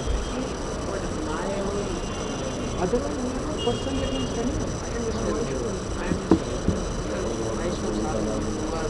Preaching this, you're not a hypocrite, not following it, and but what my dealings with them have been, in my own humble experience, on a different level altogether. And if you try to externally imitate that or copy that, you don't understand the internal mood and the internal orientation. That's the problem. That's the problem these followers have. They are thinking that it's like, he's humble and everything.